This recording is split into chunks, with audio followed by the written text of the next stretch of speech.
ನಮಃ ಸಿದ್ಧೇಭ್ಯಃ.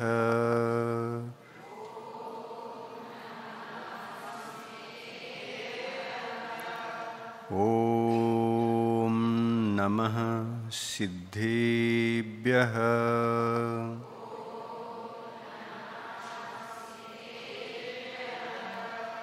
ಓಂ ನಮಃ ಸಿದ್ಧೇಭ್ಯಃ.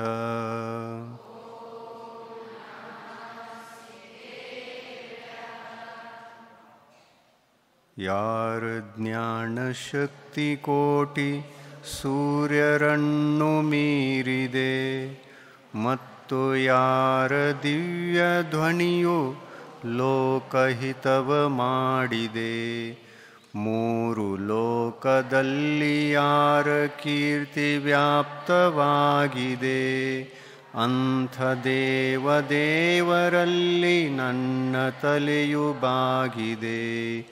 ಅಂಥ ದೇವರಲ್ಲಿ ನನ್ನ ತಲೆಯು ಬಾಗಿದೆ. ಯಾರ ಜ್ಞಾನ ಪಾಪ ಕರ್ಮ ಗೆದ್ದು ಶುದ್ಧವಾಗಿದೆ, ಅಮಿತವಾದ ಶಕ್ತಿಯಿಂದ ಸಕಲ ತತ್ವ ತಿಳಿದಿದೆ, ಲೋಕದಲ್ಲಿ ವೀತರಾಗ ಪೂಜ್ಯ ಪದವಿ ಹೊಂದಿದೆ, ಅಂಥ ದೇವರಲ್ಲಿ ನನ್ನ ತಲೆಯು ಬಾಗಿದೆ. ಅಂಥ ದೇವರಲ್ಲಿ ನನ್ನ ತಲೆಯು ಬಾಗಿದೆ. पंचपरमेष्टि भगवान की, अहिंसा परमो धर्म की, आचार्य गुरुवर श्री विद्यासागर मुनि महाराज की.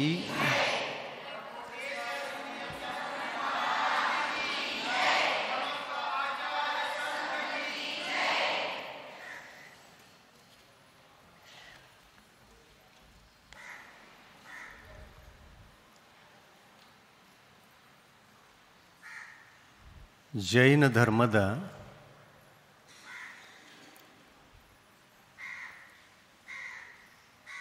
ಸಾಹಿತ್ಯ ಶಾಸ್ತ್ರಗಳಲ್ಲಿ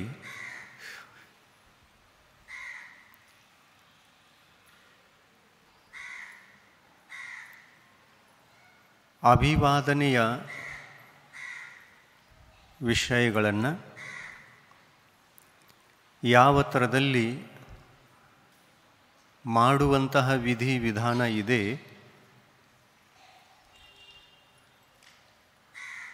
ಅದನ್ನು ವಿವರಿಸಿ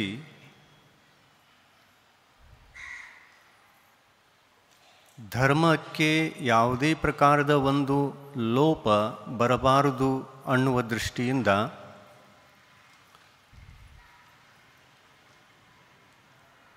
ನಾವು ಯಾರಿಗೆ ಎಂಥ ಶಬ್ದಗಳನ್ನು ಬಳಸಿಕೊಂಡು ಅಭಿವಾದನೆಯನ್ನು ಮಾಡಬೇಕು,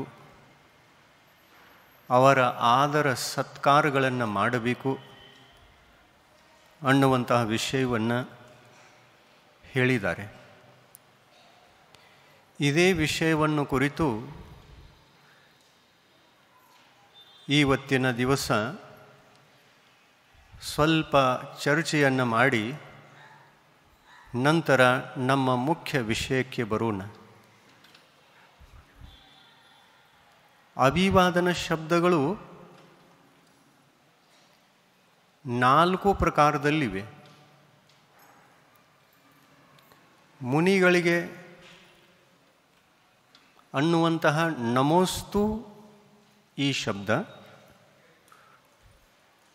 ಪಂಚಪರಮೇಷ್ಠಿಗಳಿಗೆ ಮಾತ್ರ ಅದನ್ನು ಉಪಯೋಗಿಸಿಕೊಳ್ತೇವೆ.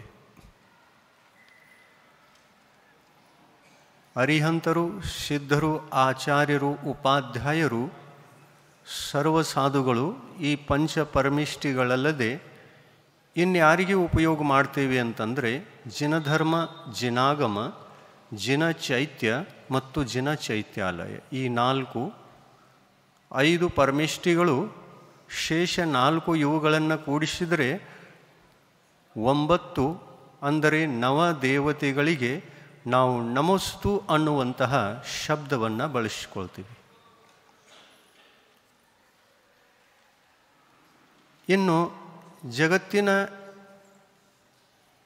ಯಾವ ಗತಿಯ ಜೀವಿಗಳಿಗೂ ಕೂಡ ನಮೋಸ್ತು ಅನ್ನುವಂತಹ ಶಬ್ದವನ್ನು ಅಭಿವಾದನ ರೂಪದಲ್ಲಿ ಬಳಸಿಕೊಳ್ಳುವುದಿಲ್ಲ. ಅದಕ್ಕಾಗಿ ಜೈನ ಸಾಹಿತ್ಯದಲ್ಲಿ ಜೈನ ತೀರ್ಥಂಕರರು ಈ ಒಂದು ಅಭಿವಾದನ ಶಬ್ದಗಳಲ್ಲಿ ಈ ಥರದಿಂದ ಹೇಳಿದ್ದಾರೆ ಅಂದ ಮೇಲೆ ಅವುಗಳಿಗೆ ಇರುವಂತಹ ಅರ್ಥ, ಆ ಶಬ್ದಗಳಿಗೆ ಇರುವಂತಹ ಒಂದು ಮಹತ್ವ ಏನಿದೆ ಅನ್ನುವುದನ್ನು ತಿಳಿದುಕೊಳ್ಳೋಣ. ಅಭಿವಾದನ ಶಬ್ದಗಳು 4 ಪ್ರಕಾರದಲ್ಲಿವೆ. ಒಂದು ನಮೋಸ್ತು, ಇನ್ನೊಂದು ವಂದಾಮಿ. ಇದಕ್ಕೊಂದು ಕ್ರಮವೂ ಕೂಡ ಇದೆ. ಆ ಕ್ರಮದಿಂದ ಈ ಶಬ್ದಗಳನ್ನು ನೆನಪಿನಲ್ಲಿಟ್ಟುಕೊಂಡು ನಾವು ವಿಚಾರಿಸೋಣ, ಅರ್ಥವನ್ನು ವಿಚಾರಿಸಿಕೊಂಡು ಇವುಗಳನ್ನು ಬಳಸಿಕೊಳ್ಳೋಣ.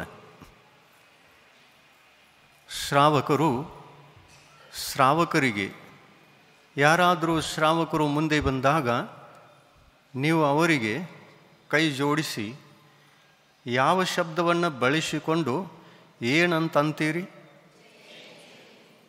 ಜಯ ಜಿನೇಂದ್ರ ಅನ್ನುವಂಥ ಶಬ್ದವನ್ನು ಬಳಸಿಕೊಳ್ತೀರಿ. ನಮಸ್ಕಾರ, ನಮೋಸ್ತು ಅನ್ನುವಂಥದ್ದನ್ನು, ಈ ಶಬ್ದವನ್ನು ಬಳಸಿಕೊಳ್ಳುವುದಿಲ್ಲ. ಯಾಕೆ? ನಮೋಸ್ತು ಯಾಕೆ ಮಾಡಬಾರದು ಶ್ರಾವಕರಿಗೆ?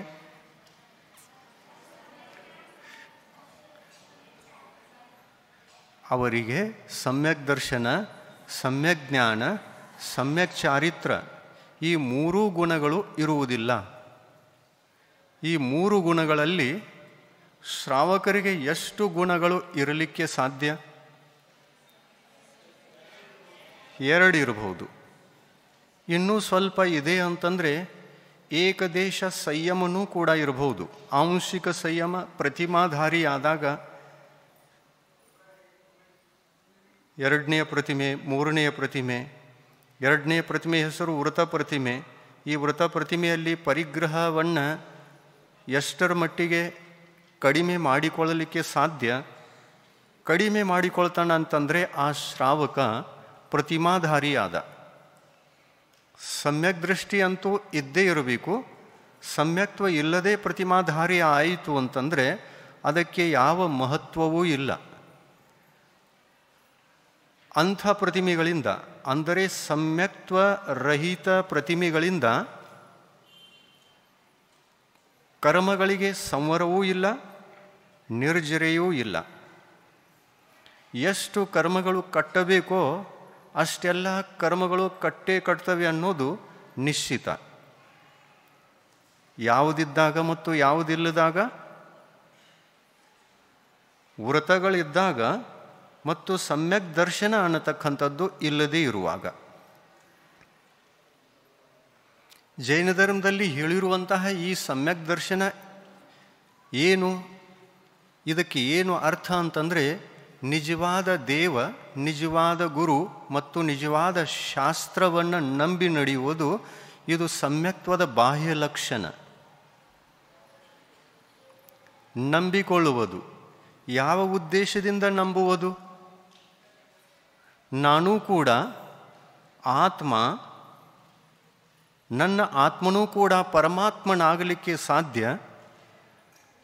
ಅದಕ್ಕಾಗಿ ನಾನೂ ಪರಮಾತ್ಮನಾಗಬೇಕು ಅನ್ನುವಂತಹ ಭಾವನೆಯಿಂದ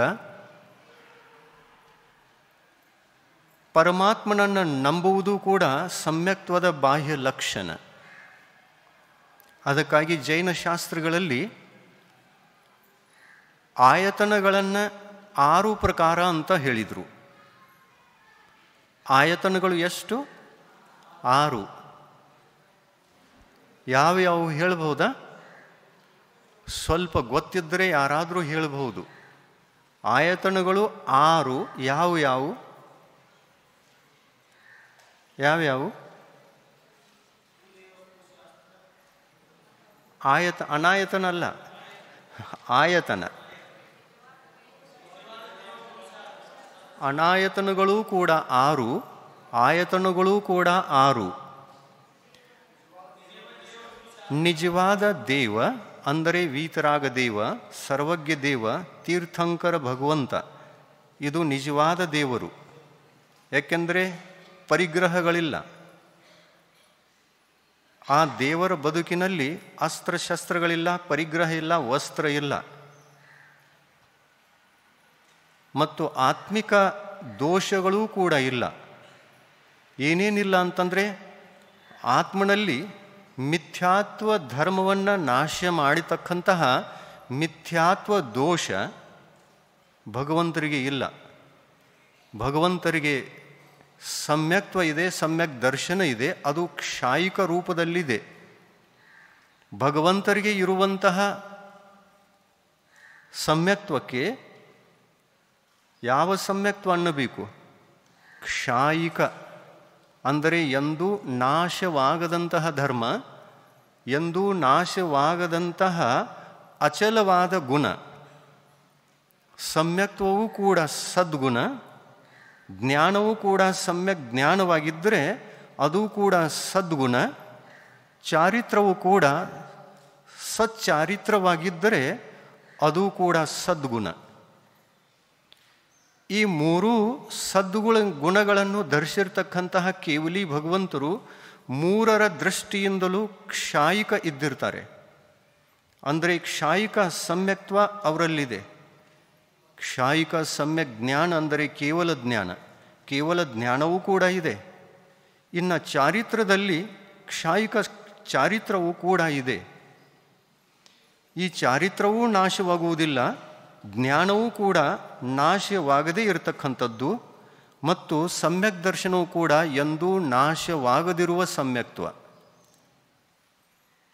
ಇಂಥ ಒಂದು ವೈಶಿಷ್ಟ್ಯದಿಂದ ಜಿನ ಭಗವಂತರು ಪರಮಾತ್ಮರು, ಅರಿಹಂತ ದೇವರು, ನಮ್ಮ ಕುಲ ದೇವರು, ನಾವು ನಂಬುವಂತಹ ಕುಲದೇವರು. ಯಾರು ನಾವು ನಂಬುವಂತಹ ಕುಲದೇವರೋ ಅವರೇ ಆಯತನರು. ಸಚ್ಚೇ ದೇವ, ಸತ್ಯದೇವ. ಸತ್ಯದೇವ ಯಾವುದು? ಪರಿಗ್ರಹ ಇಲ್ಲದಂತಹ ದೇವ. ಕ್ಷೇತ್ರ, ವಾಸ್ತು, ಹಿರಣ್ಯ, ಸುವರ್ಣ, ಧನ, ಧಾನ್ಯ, ದಾಸಿ, ದಾಸ, ವಸ್ತ್ರ, ಪಾತ್ರೆಗಳು ಇಲ್ಲದಂತಹ ದೇವ. ಅಸ್ತ್ರ ಶಸ್ತ್ರಗಳು, ವಸ್ತ್ರಗಳು ಯಾವುದು ಇಲ್ಲದಂತಹ ದೇವನಿಗೆ ಸರ್ವಜ್ಞ ದೇವ, ವೀತರಾಗ ದೇವ ಅಂತ ಹೇಳಿರೋದು. ಇಂಥ ದೇವರನ್ನು ನಾವು ಕುಲ ದೇವರು ಅಂತ ತಿಳ್ಕೊಂಡು ಮತ್ತು ನಮ್ಮ ಆತ್ಮ ಕಲ್ಯಾಣಕ್ಕೆ, ನಮ್ಮ ಸಮ್ಯಕ್ತ್ವದ ಪ್ರಾಪ್ತಿಗೆ ಸಮ್ಯಕ್ತ್ವದಂತಹ ಗುಣವನ್ನು ಪ್ರಾಪ್ತ ಮಾಡಿಕೊಂಡು ಆ ಗುಣದ ಸುಖವನ್ನು ಅನುಭವಿಸಲಿಕ್ಕೆ ಈ ದೇವರು ನಮಗೆ ಕಾರಣ. ಈ ದೇವರನ್ನು ನಾವು ನಂಬಿದಾಗ ನಮ್ಮ ಆತ್ಮ ಕಲ್ಯಾಣ ಇದೆ. ನಮ್ಮ ಆತ್ಮನಲ್ಲಿ ಸಮ್ಯಕ್ತ್ವ ಅನ್ನತಕ್ಕಂತಹ ಸದ್ಗುಣ ಹುಟ್ಟುತ್ತೆ. ನಾವು ಸಮ್ಯಕ್ ದೃಷ್ಟಿಗಳಾಗಬೇಕೋ ಅಥವಾ ಮಿಥ್ಯಾತ್ವ ದೋಷದಿಂದ ಕೂಡಿಕೊಂಡು ನಮ್ಮ ಆತ್ಮ ದೋಷದಿಂದ ಹಾಗೇನೇ ಇರಬೇಕೋ? ನಮಗೆ ಸಮ್ಯಕ್ತ್ವ ಗುಣ ಹುಟ್ಟಬೇಕು. ನಮ್ಮಲ್ಲಿ ಸಮ್ಯಕ್ತ್ವ ಗುಣ ಹುಟ್ಟಬೇಕು ಅಂತಂದರೆ ನಮ್ಮ ಕುಲದೇವರು ತೀರ್ಥಂಕರ ಭಗವಂತರಾಗಬೇಕು. ಯಾರು ಅರ್ಹಂತರೋ, ಆ ಯಾರ ಹೆಸರು ನಮೋಕಾರ ಮಂತ್ರದಲ್ಲಿದೆಯೋ, ಆ ನಮೋಕಾರ ಮಂತ್ರದಲ್ಲಿರುವುದರಿಂದ ಆ ಮಂತ್ರ ಯಾರಿಂದ ಪವಿತ್ರವಾಗಿದೆಯೋ ಅಂಥ ಸರ್ವಶ್ರೇಷ್ಠ ಅನಾದಿ ನಿಧನ ಪವಿತ್ರ ಮಂತ್ರ, ಮಂಗಲಮಯ ಮಂತ್ರ, ಮಹಾಮಂತ್ರ, ಅದರಲ್ಲಿರ್ತಕ್ಕಂತಹ ಪರಮಿಷ್ಠಿಗಳು ಎಲ್ಲರೂ ಕೂಡ ಆಯತನರು. ಗುರು ಕೂಡ ಆಯತನ ಮತ್ತು ಭಗವಂತರೂ ಕೂಡ ಆಯತನ. ಸಚ್ಚೇ ದೇವ ಅಂತಂದರೆ ಇಬ್ಬರು ಬಂದರು. ಯಾವ್ಯಾವ ಪರಮಿಷ್ಠಿಗಳು? ಅರಿಹಂತ ಪರಮಿಷ್ಠಿಗಳು ಮತ್ತು ಶುದ್ಧ ಪರಮಿಷ್ಠಿಗಳು. ಇವರಿಬ್ಬರು ಸತ್ಯ ದೇವರು. ಈ ಸತ್ಯ ದೇವರನ್ನು ನಂಬಿದ ತಕ್ಷಣ ಮತ್ತು ಯಾವ ದೃಷ್ಟಿಯಿಂದ ನಂಬೋದು? ನಾನೂ ಕೂಡ ನನ್ನ ಆತ್ಮನೂ ಕೂಡ ಪರಮಾತ್ಮನಾಗಲಿ. ಇವರನ್ನು ನಂಬುವುದರಿಂದ ಇವರ ಸದ್ಗುಣಗಳು ನಮ್ಮಲ್ಲಿಯೂ ಕೂಡ ಪ್ರಾಪ್ತವಾಗಲಿ. ಇವರಂತಹ ಸದ್ಗುಣಗಳು ನಮ್ಮ ಆತ್ಮನಲ್ಲಿಯೂ ಕೂಡ ಪ್ರಕಟವಾಗಲಿ ಅನ್ನುವ ಉದ್ದೇಶದಿಂದ ಅವರನ್ನು ನಂಬುವುದು. ಅವರು ಹೇಳಿರತಕ್ಕಂತಹ ಉಪದೇಶದ ಅನುಸಾರವಾಗಿ ನಡೆಯುವಂಥ ಭಾವಗಳನ್ನು ಜಾಗೃತಗೊಳಿಸಿಕೊಳ್ಳುವುದು, ಅದರಂತೆ ನಡೆಯುವ ಪ್ರಯಾಸ ಮಾಡುವುದು. ಇದೇ ನಮ್ಮ ಸಮ್ಯಕ್ತ್ವ. ಸಮ್ಯಕ್ತ್ವದ ಸ್ವರೂಪ ಏನು ಅಂತಂದರೆ, ನಿನ್ನೆ ಒಂದು ಪ್ರಶ್ನೆಯನ್ನು ಮಾಡಿದ್ರು, ಯಾರೋ ಪ್ರಶ್ನೆ ಮಾಡುವಾಗ ಸಮ್ಯಕ್ತ್ವ ಅಂದರೆ ಏನು ಅಂತ ಕೇಳಿದ್ರು. ಸಮ್ಯಕ್ತ್ವ ಅಂತಂದರೆ ಸಮ್ಯಕ್ ದರ್ಶನ. ಸಮ್ಯಕ್ತ್ವ ಅನ್ನಿ ಅಥವಾ ಸಮ್ಯಕ್ ದರ್ಶನ ಅನ್ನಿ ಎಲ್ಲ ಒಂದೇ. ಸಮ್ಯಕ್ ದರ್ಶನ ಪ್ರಾಪ್ತ ಮಾಡಿಕೊಳ್ಳಬೇಕು ಅಂತಂದರೆ ಏನು ಮಾಡಬೇಕು? ಬಾಹ್ಯದಲ್ಲಿ ಯಾರನ್ನು ನಂಬುವುದರಿಂದ ನಮ್ಮ ಸಮ್ಯಕ್ತ್ವ ಗುಣ ಪ್ರಕಟವಾಗಬಹುದು ಮತ್ತು ಅದಕ್ಕೊಂದು ಕಲ್ಯಾಣದ ಮಾರ್ಗ ಸಿಕ್ಕು ಹೋಗಬಹುದು. ಸನ್ಮಾರ್ಗ ಸಿಕ್ಕು ಆತ್ಮನಿಗೆ ಕಲ್ಯಾಣವಾಗಬಹುದು. ಅವರನ್ನು ನಂಬುವುದು ಇದೇ ಸಮ್ಯಕ್ತ್ವದ ಬಾಹ್ಯ ಲಕ್ಷಣ. ಆಯತನಗಳನ್ನು ಮನ್ನಿಸಿದಾಗ ನಮ್ಮ ಆತ್ಮನಲ್ಲಿ ಸಮ್ಯಕ್ ದರ್ಶನ, ಜ್ಞಾನ ಮತ್ತು ಚಾರಿತ್ರ ಪ್ರಕಟವಾಗಿ ಅವರಂತೆ ಆಗತಕ್ಕಂತಹ ಸೌಭಾಗ್ಯ ನಮಗೆ ಬಂದುಬಿಡುತ್ತೆ. ಅದಕ್ಕೆ ಆಯತನಗಳು 6 ಮತ್ತು ಅನಾಯತನಗಳು 6 ಇವುಗಳನ್ನು ವಿವರಿಸಿ ತಿಳಿದುಕೊಳ್ಳೋಣ. ಆಯತನಗಳು 6 ಯಾವ್ಯಾವು ಅಂತಂದರೆ ನಿಜವಾದ ದೇವ, ನಿಜವಾದ ಗುರು ಮತ್ತು ನಿಜವಾದ ಶಾಸ್ತ್ರ. ಇನ್ನು ಅನಾಯತನಗಳು ಎಷ್ಟಿವೆ ಅಂತಂದರೆ ಅವು ಕೂಡ 6 ಇವೆ. 6 ಅವು ಯಾವುವು? ಕುದೇವ, ಕುಗುರು ಮತ್ತು ಕುಶಾಸ್ತ್ರ. ಇಲ್ಲಿ ಕುದೇವ ಅಂತಂದಾಗ ಎಂಥ ದೇವ ಅದನ್ನು ತಿಳ್ಕೊಳ್ಳೋಣ.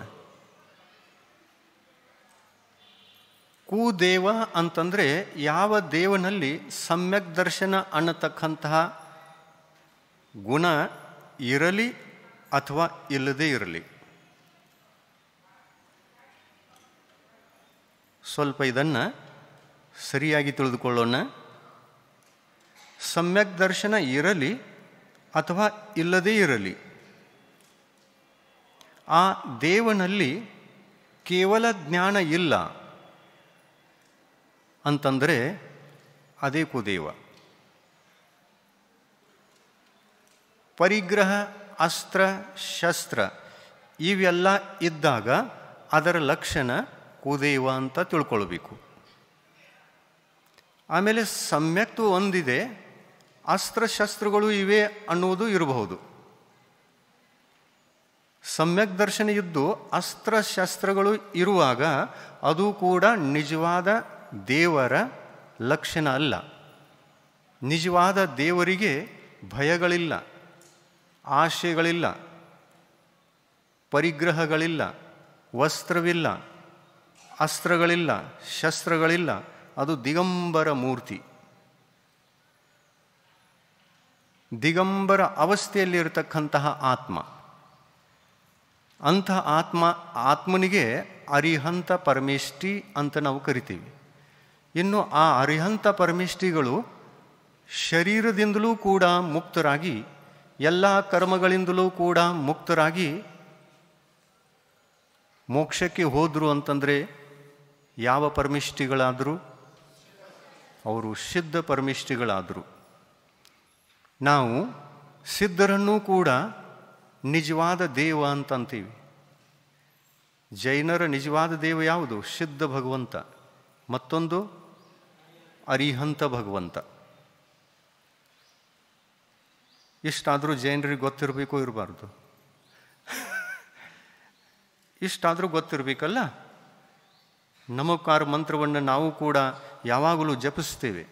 ಆದರೆ ನಮೋಕಾರ ಮಂತ್ರದಲ್ಲಿ ಎಂಥ ಪರಮೇಷ್ಠಿಗಳಿದ್ದಾರೆ, ಅವರ ಲಕ್ಷಣೇನು, ಯಾವ ಥರದ ದೇವರಿಗೆ ನಾವು ನಮಸ್ಕಾರ ಮಾಡ್ತಾ ಇದ್ದೇವೆ, ಎಂಥ ಸಿದ್ಧ ಭಗವಂತ ಅಂದರೆ ಎಂಥ ದೇವ, ಸಿದ್ಧ ಭಗವಂತ ಅಂದರೆ ಎಂಥ ಅರಿಹಂತ ದೇವ, ಇದಿಷ್ಟು ನಮಗೆ ಗೊತ್ತಿದೆ ಅಂತಂದರೆ ನಿಜವಾದ ದೇವರ ಲಕ್ಷಣ ಗೊತ್ತಾದಂತೆ. ಆಮೇಲೆ ನಿಜವಾದ ದೇವರ ಲಕ್ಷಣ ಗೊತ್ತಾಯಿತು ಅಂತಂದರೆ ಆ ದೇವರ ಮೇಲೆ ಶ್ರದ್ಧೆ ಭಕ್ತಿ ಅನ್ನತಕ್ಕಂಥದ್ದು ತಾನಾಗಿ ಮೂಡಿ ಬರುತ್ತೆ. ಈ ಶ್ರದ್ಧೆ ಭಕ್ತಿ ಮೂಡಿ ಬಂತು ಅಂತಂದರೆ ಆ ದೇವರನ್ನು ಬಿಟ್ಟರೆ ನಾವು ಇನ್ನೊಂದು ಕಡೆಗೆ ಹೋಗಲಿಕ್ಕೆ ಸಾಧ್ಯ ಇಲ್ಲ. ಯಾಕೆಂತಂದರೆ ಒಂದೇ ಒಂದು ದೇವರು ನಮ್ಮ ಆತ್ಮ ಕಲ್ಯಾಣಕ್ಕೆ ಸರ್ವೋಪರಿ ಇದ್ದಾರೆ. ಒಂದೇ ಸಾಕಲ್ಲ, ಒಂದೇ ಒಂದು. ನಾವು ಎಲ್ಲೋ ಸಮುದ್ರದಲ್ಲಿ ಬಿದ್ದಿದ್ದೀವಿ ಅಂತ ಇಟ್ಕೊಳ್ಳಿ, ಮುಳುಗ್ತಾ ಇದ್ದೀವಿ ಅಂತಂದ್ರಲ್ಲಿ ನಮ್ಮನ್ನು ಬದುಕಿಸಬೇಕು ಅಂತನ್ನುವಾಗ ನಮ್ಮನ್ನು ಬದುಕಿಸಲಿಕ್ಕೆ ಯಾವುದೇ ಒಂದು ವಸ್ತು ಬೇಕೋ ಅಥವಾ ಬಹಳಷ್ಟು ಬೇಕೋ? ಸ್ವಲ್ಪ ಒಂದು ವಸ್ತು ಯಾವುದಾದ್ರೂ ಸಿಕ್ಕರೆ ಸಾಕು. ಏನು ಬೇಕು? ಆ ನೀರಿನಲ್ಲಿ ತೇಲುವಂತಹ ಹಗುರಾದ ಒಂದು ಕಟ್ಟಿಗೆ ಸಿಕ್ಕರೂ ಸಾಕು. ಒಂದೇ ಒಂದು ಕಟ್ಟಿಗೆ, ನಮ್ಮನ್ನು ತೇಲಿಸುವ ಶಕ್ತಿ ಅದರಲ್ಲಿರಬೇಕು. ಒಂದು ಕಟ್ಟಿಗೆ ಆದರೂ ಇದ್ದರೂ ಸಾಕು, ಒಂದು ಕುಂಬಳಕಾಯಿ ಇದ್ದರೂ ಸಾಕು. ಒಣಗಿದ ಕುಂಬಳಕಾಯಿ, ಈಜುಗುಂಬಳ ಅಂತೀರಲ್ಲ, ಮೊದಲು ಜನ ಅದನ್ನು ಬೆನ್ನ ಮೇಲೆ ಕಟ್ಕೊಂಡು ಈಜಲಿಕ್ಕೆ ಕಲಿತಿದ್ರು. ಅದರ ಹೆಸರು ಈಜುವ ಈಜುಗುಂಬಳಕಾಯಿ ಅಂತಿದ್ರು. ಒಂದು ಕುಂಬಳಕಾಯಿ ಸಿಕ್ಕರೂ ಸಾಕು, ಇನ್ನು ಒಂದು ಖಾಲಿ ಡಬ್ಬಿ ಆದರೂ ಸಾಕು. 2, 4, 10 ಇಷ್ಟೆಲ್ಲ ಎದಕ್ಕೆ ಬೇಕು? ನಾವು ಬದುಕಬೇಕು, ಮುಳುಗಿ ಸಾಯಬಾರದು ಅಂತಂದರೆ ಒಂದೇ ಒಂದು ಸಾಕಲ್ಲ. ಆದರೆ ಆ ಡಬ್ಬಿ, ಆ ಕುಂಬಳಕಾಯಿ ಮುಳುಗುವಂಥದ್ದಿರಬೇಕೋ ಅಥವಾ ಖಾಲಿ ಇರಬೇಕೋ? ಖಾಲಿ ಇರಬೇಕು. ನಮ್ಮ ಅರ್ಹಂತ ಪರಮೇಷ್ಠಿಗಳು ಅಂತರಂಗದಿಂದಲೂ ಖಾಲಿ ಇದ್ದಾರೆ, ಬಹಿರಂಗದಿಂದಲೂ ಖಾಲಿ ಇದ್ದಾರೆ. ಅದಕ್ಕಾಗಿ ಜಗತ್ತಿಗೆ ಸುಖವನ್ನು ಕೊಡ್ತಕ್ಕಂತಹ ಶಕ್ತಿ ಅರ್ಹಂತ ಭಗವಂತರಿಗೆ ಮಾತ್ರ ಇದೆ.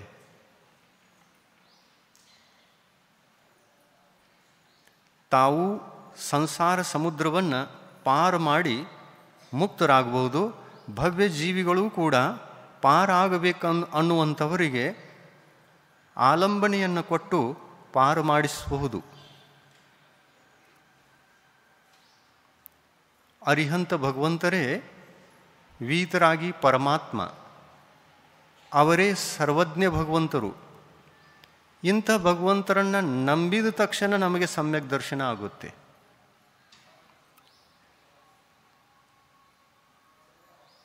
ನಾವು ಏನೇನು ನಂಬುತ್ತೀವಿ, ಅದು ಬೇಕು, ಇದು ಬೇಕು, ಇದು ಬೇಕು, ಎಲ್ಲ ಬೇಕು, ಎಲ್ಲ ಬೇಕು. ಅದೇ ಒಂದು ದೊಡ್ಡ ಪರಿಗ್ರಹ ಆಯಿತು. ಎಲ್ಲ ಬೇಕು ಅಂತಂದಾಗ ಬೇಕು ಬೇಕು ಎಲ್ಲ ಬೇಕು, ಎಲ್ಲವನ್ನ ಸಂಗ್ರಹ ಮಾಡಿತು ಅಂತಂದರೆ ಅದೂ ಇಲ್ಲ, ಇದೂ ಇಲ್ಲ, ಯಾವುದೂ ಇಲ್ಲ. ಜೀವ ಸಂಸಾರ ಸಾಗರದಲ್ಲಿ ಮುಳುಗಿ ಹೋಗುತ್ತೆ. ಆತ್ಮ ಕಲ್ಯಾಣಕ್ಕಾಗಿ ಒಂದು ದೇವರು ಸಾಕು. ನಂಬುವುದರಲ್ಲಿ ಎಲ್ಲರನ್ನೂ ನಂಬೋಣ. ಎಷ್ಟು ಜನ ಮುಕ್ತಿಗೆ ಹೋಗಿದಾರೋ ಆ ಸಿದ್ಧ ಪರಮೇಷ್ಠಿಗಳು ಕೂಡ ನಮ್ಮ ಭಗವಂತರು. ಅವರನ್ನು ನಮಸ್ಕರಿಸೋಣ, ಅವರಿಗೂ ಕೂಡ ಪೂಜೆಯನ್ನು ಮಾಡೋಣ, ಅವರನ್ನು ಕೂಡ ಧ್ಯಾನಿಸೋಣ. ಧ್ಯಾನಿಸುವುದರಲ್ಲಿ, ಪೂಜೆ ಮಾಡುವುದರಲ್ಲಿ ಏನೂ ಅಡ್ಡಿ ಇಲ್ಲ. ಆದರೆ ಆತ್ಮ ಕಲ್ಯಾಣ ಮಾಡಿಕೊಳ್ಳುವುದಕ್ಕೆ ನಮಗೆ ಯಾರೋ ನೇರವಾಗಿ ಉಪದೇಶ ಕೊಟ್ಟು ನಮ್ಮ ಸಂಸಾರದ ಬದುಕನ್ನು ಧಾರ್ಮಿಕ ರೂಪದಲ್ಲಿ ಕೊಂಡೊಯ್ದು ನಮ್ಮನ್ನು ಆತ್ಮಸುಖಿಯನ್ನಾಗಿ ಮಾಡಲಿಕ್ಕೆ ಸಾಧ್ಯವೋ ಅಂಥ ಒಂದು ದೇವರು ಸಾಕು. ಈಗ ಪಂಚಮ ಕಾಲದಲ್ಲಿ ಅಂಥ ದೇವರಂತೂ ಇಲ್ಲವೇ ಇಲ್ಲ, ಸಾಕ್ಷಾತ್ ಇಲ್ಲ. ಇನ್ನು ಜಿನ ಭಗವಂತರ ಮೂರ್ತಿ ಇದೆ ಅಂತಂದರೆ ಮೂರ್ತಿ ನಿಮಗೆ ಉಪದೇಶವನ್ನು ಮಾಡಲಿಕ್ಕೆ ಸಾಧ್ಯವಿಲ್ಲ. ಸಾಕ್ಷಾತ್ ಭಗವಂತರ ಪ್ರತಿರೂಪ ಇದು ಮೂರ್ತಿ. ಈ ಮೂರ್ತಿಯನ್ನು ಪೂಜಿಸಿದಾಗ ಅವರನ್ನೇ ಪೂಜಿಸಿದಂತೆ ಆಗುತ್ತೆ. ಇನ್ನು ಮೂರ್ತಿಯಲ್ಲಿ ನಾವು ಪಂಚಕಲ್ಯಾಣಕ ಪ್ರತಿಷ್ಠೆಯನ್ನು ಕೂಡ ಮಾಡಿದ್ದೇವೆ. ಆ ಪಂಚಕಲ್ಯಾಣಕ ಪ್ರತಿಷ್ಠಾ ಮಾಡುವುದರಿಂದ ಈ ಮೂರ್ತಿಯಲ್ಲಿ ಸಾಕ್ಷಾತ್ ಪರಮಾತ್ಮನ ಗುಣಗಳನ್ನು ಆರೋಪಿಸಿ ಆ ನಿಕ್ಷೇಪದಿಂದ, ಆ ವ್ಯವಹಾರದಿಂದ ಆರೋಪಿಸಿ ಅದನ್ನು ಪೂಜ್ಯ ಮೂರ್ತಿ ಅಂತ ನಾವು ಕಲ್ಪನೆ ಮಾಡಿಕೊಂಡಿದ್ದೀವಿ. ಗುಣಗಳಿರುವುದರಿಂದ ಮೂರ್ತಿಯೂ ಕೂಡ ಪೂಜ್ಯ. ನೀವು ಮೂರ್ತಿಗೆ ಕೈ ಮುಗಿಯುವಾಗ ಏನು ಕಾಣಬೇಕು ಹೇಳಿ? ಮೂರ್ತಿಗೆ ನಮಸ್ಕರಿಸುವಾಗ, ಮೂರ್ತಿಯ ಪೂಜೆಯನ್ನು ಮಾಡುವಾಗ ಮೂರ್ತಿಯ ಶರೀರ ಪಾಷಾಣಮಯ. ಆದರೆ ಆ ಮೂರ್ತಿಯಲ್ಲಿ ಇರತಕ್ಕಂತಹ ಅರ್ಹಂತ ಪರಮಾತ್ಮನ ಆತ್ಮ, ಸದ್ಗುಣಿ ಆತ್ಮ ಆ ಮೂರ್ತಿಯಲ್ಲಿ ಇದೇನು ಸಾಕ್ಷಾತ್ ಇಲ್ಲ. ಆದರೆ ಈ ಮೂರ್ತಿಯಲ್ಲಿ ಆ ಪರಮಾತ್ಮನ ಎಲ್ಲ ಗುಣಗಳನ್ನೇನು ಆರೋಪಣೆ ಮಾಡಿದ್ದೇವೆಯಲ್ಲ, ಆ ಗುಣಗಳು ಅದರಲ್ಲಿವೆ. ಯಾವಾಗ ಆ ಗುಣಗಳು ಆ ಪರಮಾತ್ಮನಲ್ಲಿ ನಾವು ಆರೋಪಣೆಯನ್ನು ಮಾಡಿ ವಂದನೀಯ ಪೂಜನೀಯ ಮಾಡಿದ್ದೇವೆಯೋ ಅಲ್ಲಿಂದ ಅದು ನಮಸ್ಕಾರ ಮಾಡಲಿಕ್ಕೆ ಯೋಗ್ಯವಾಯಿತು.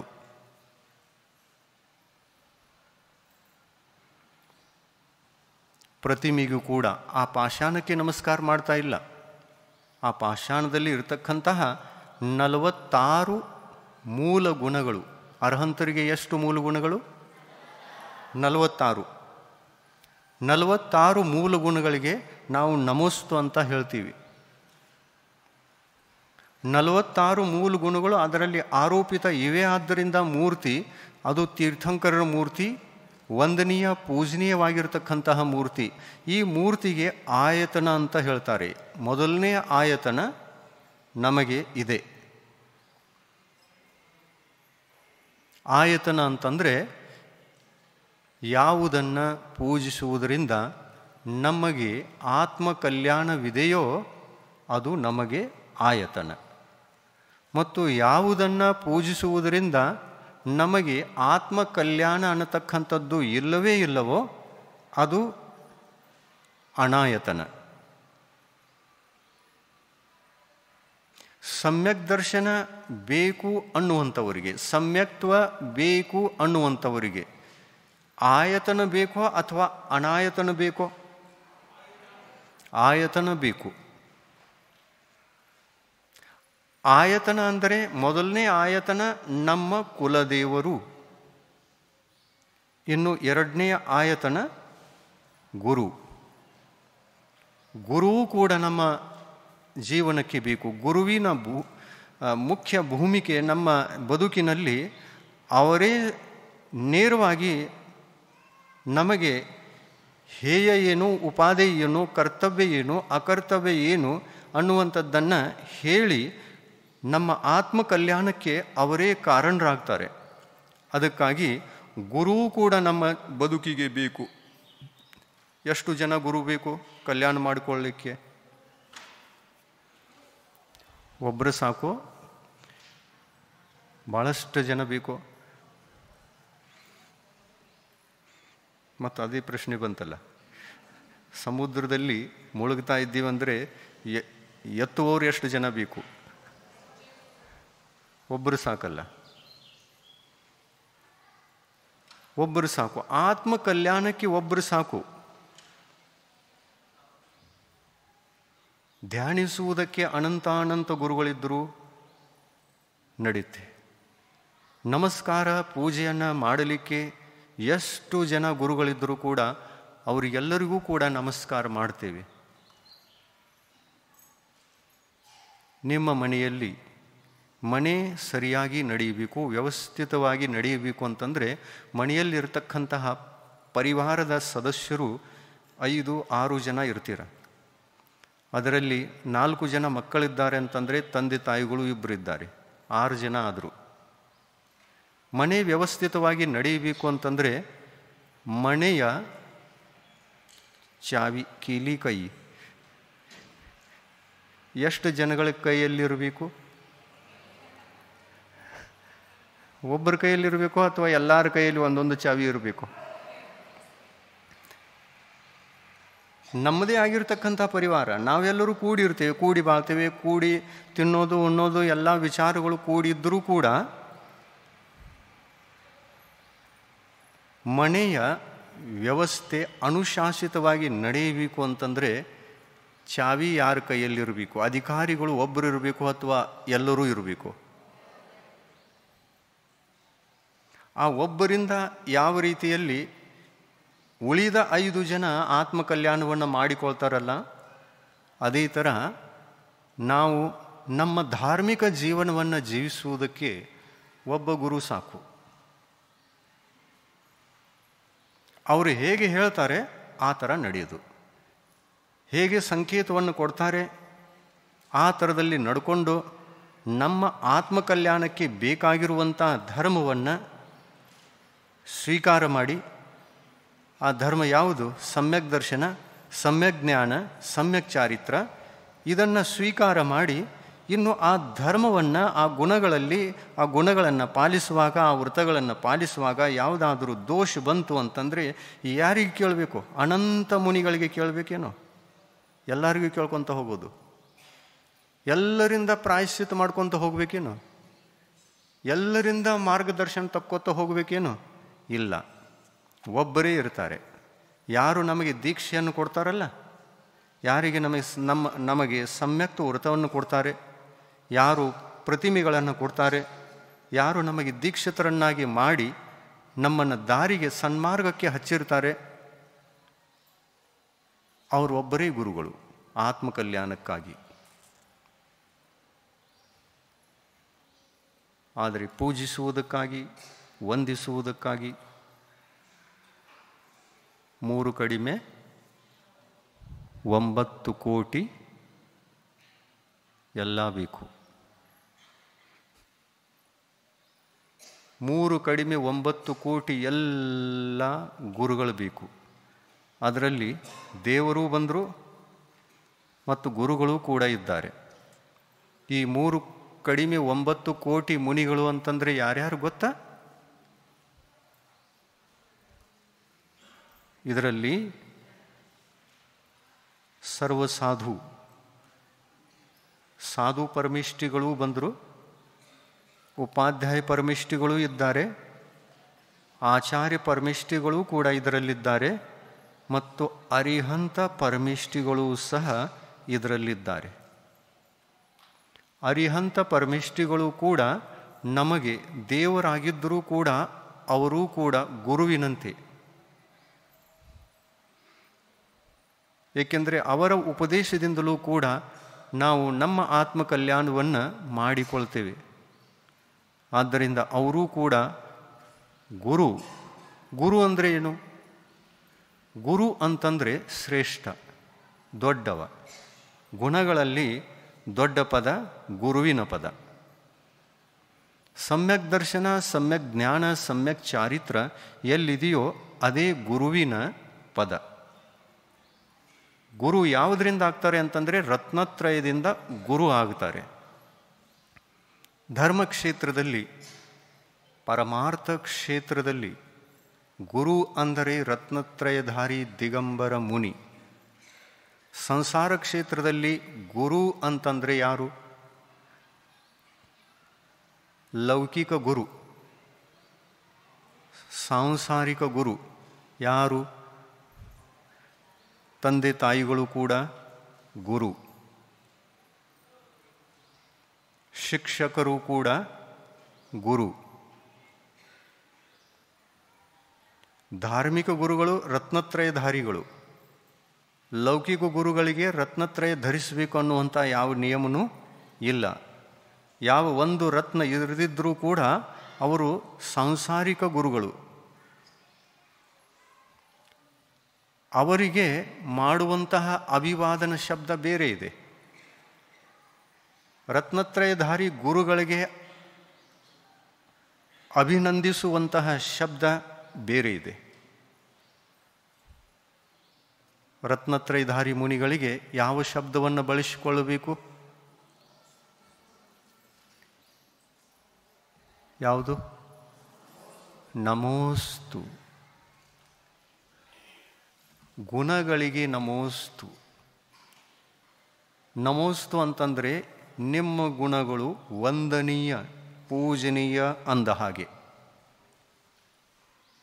ನಿಮ್ಮ ಗುಣಗಳು ವಂದನೀಯವೂ ಹೌದು, ಪೂಜನೀಯವೂ ಹೌದು. ಧ್ಯಾನಿಸಲು,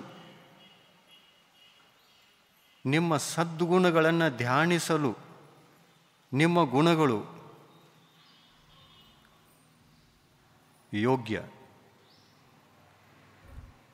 ಆದ್ದರಿಂದ ನಿಮಗೆ ಅಭಿನಂದಿಸುವಂತಹ ಶಬ್ದ ನಮೋಸ್ತು ಅಂತ ಇದೆ. ನಮೋಸ್ತು ಅಂದರೆ ರತ್ನತ್ರ ಇರಬೇಕು, ಆವಾಗ ನಮೋಸ್ತು.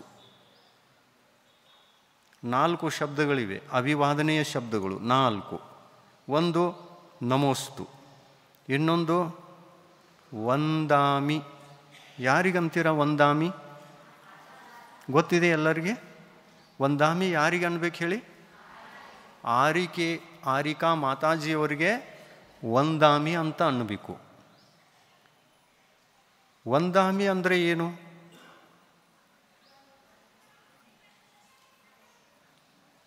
ವಂದಾಮಿ ಅಂತಂದರೆ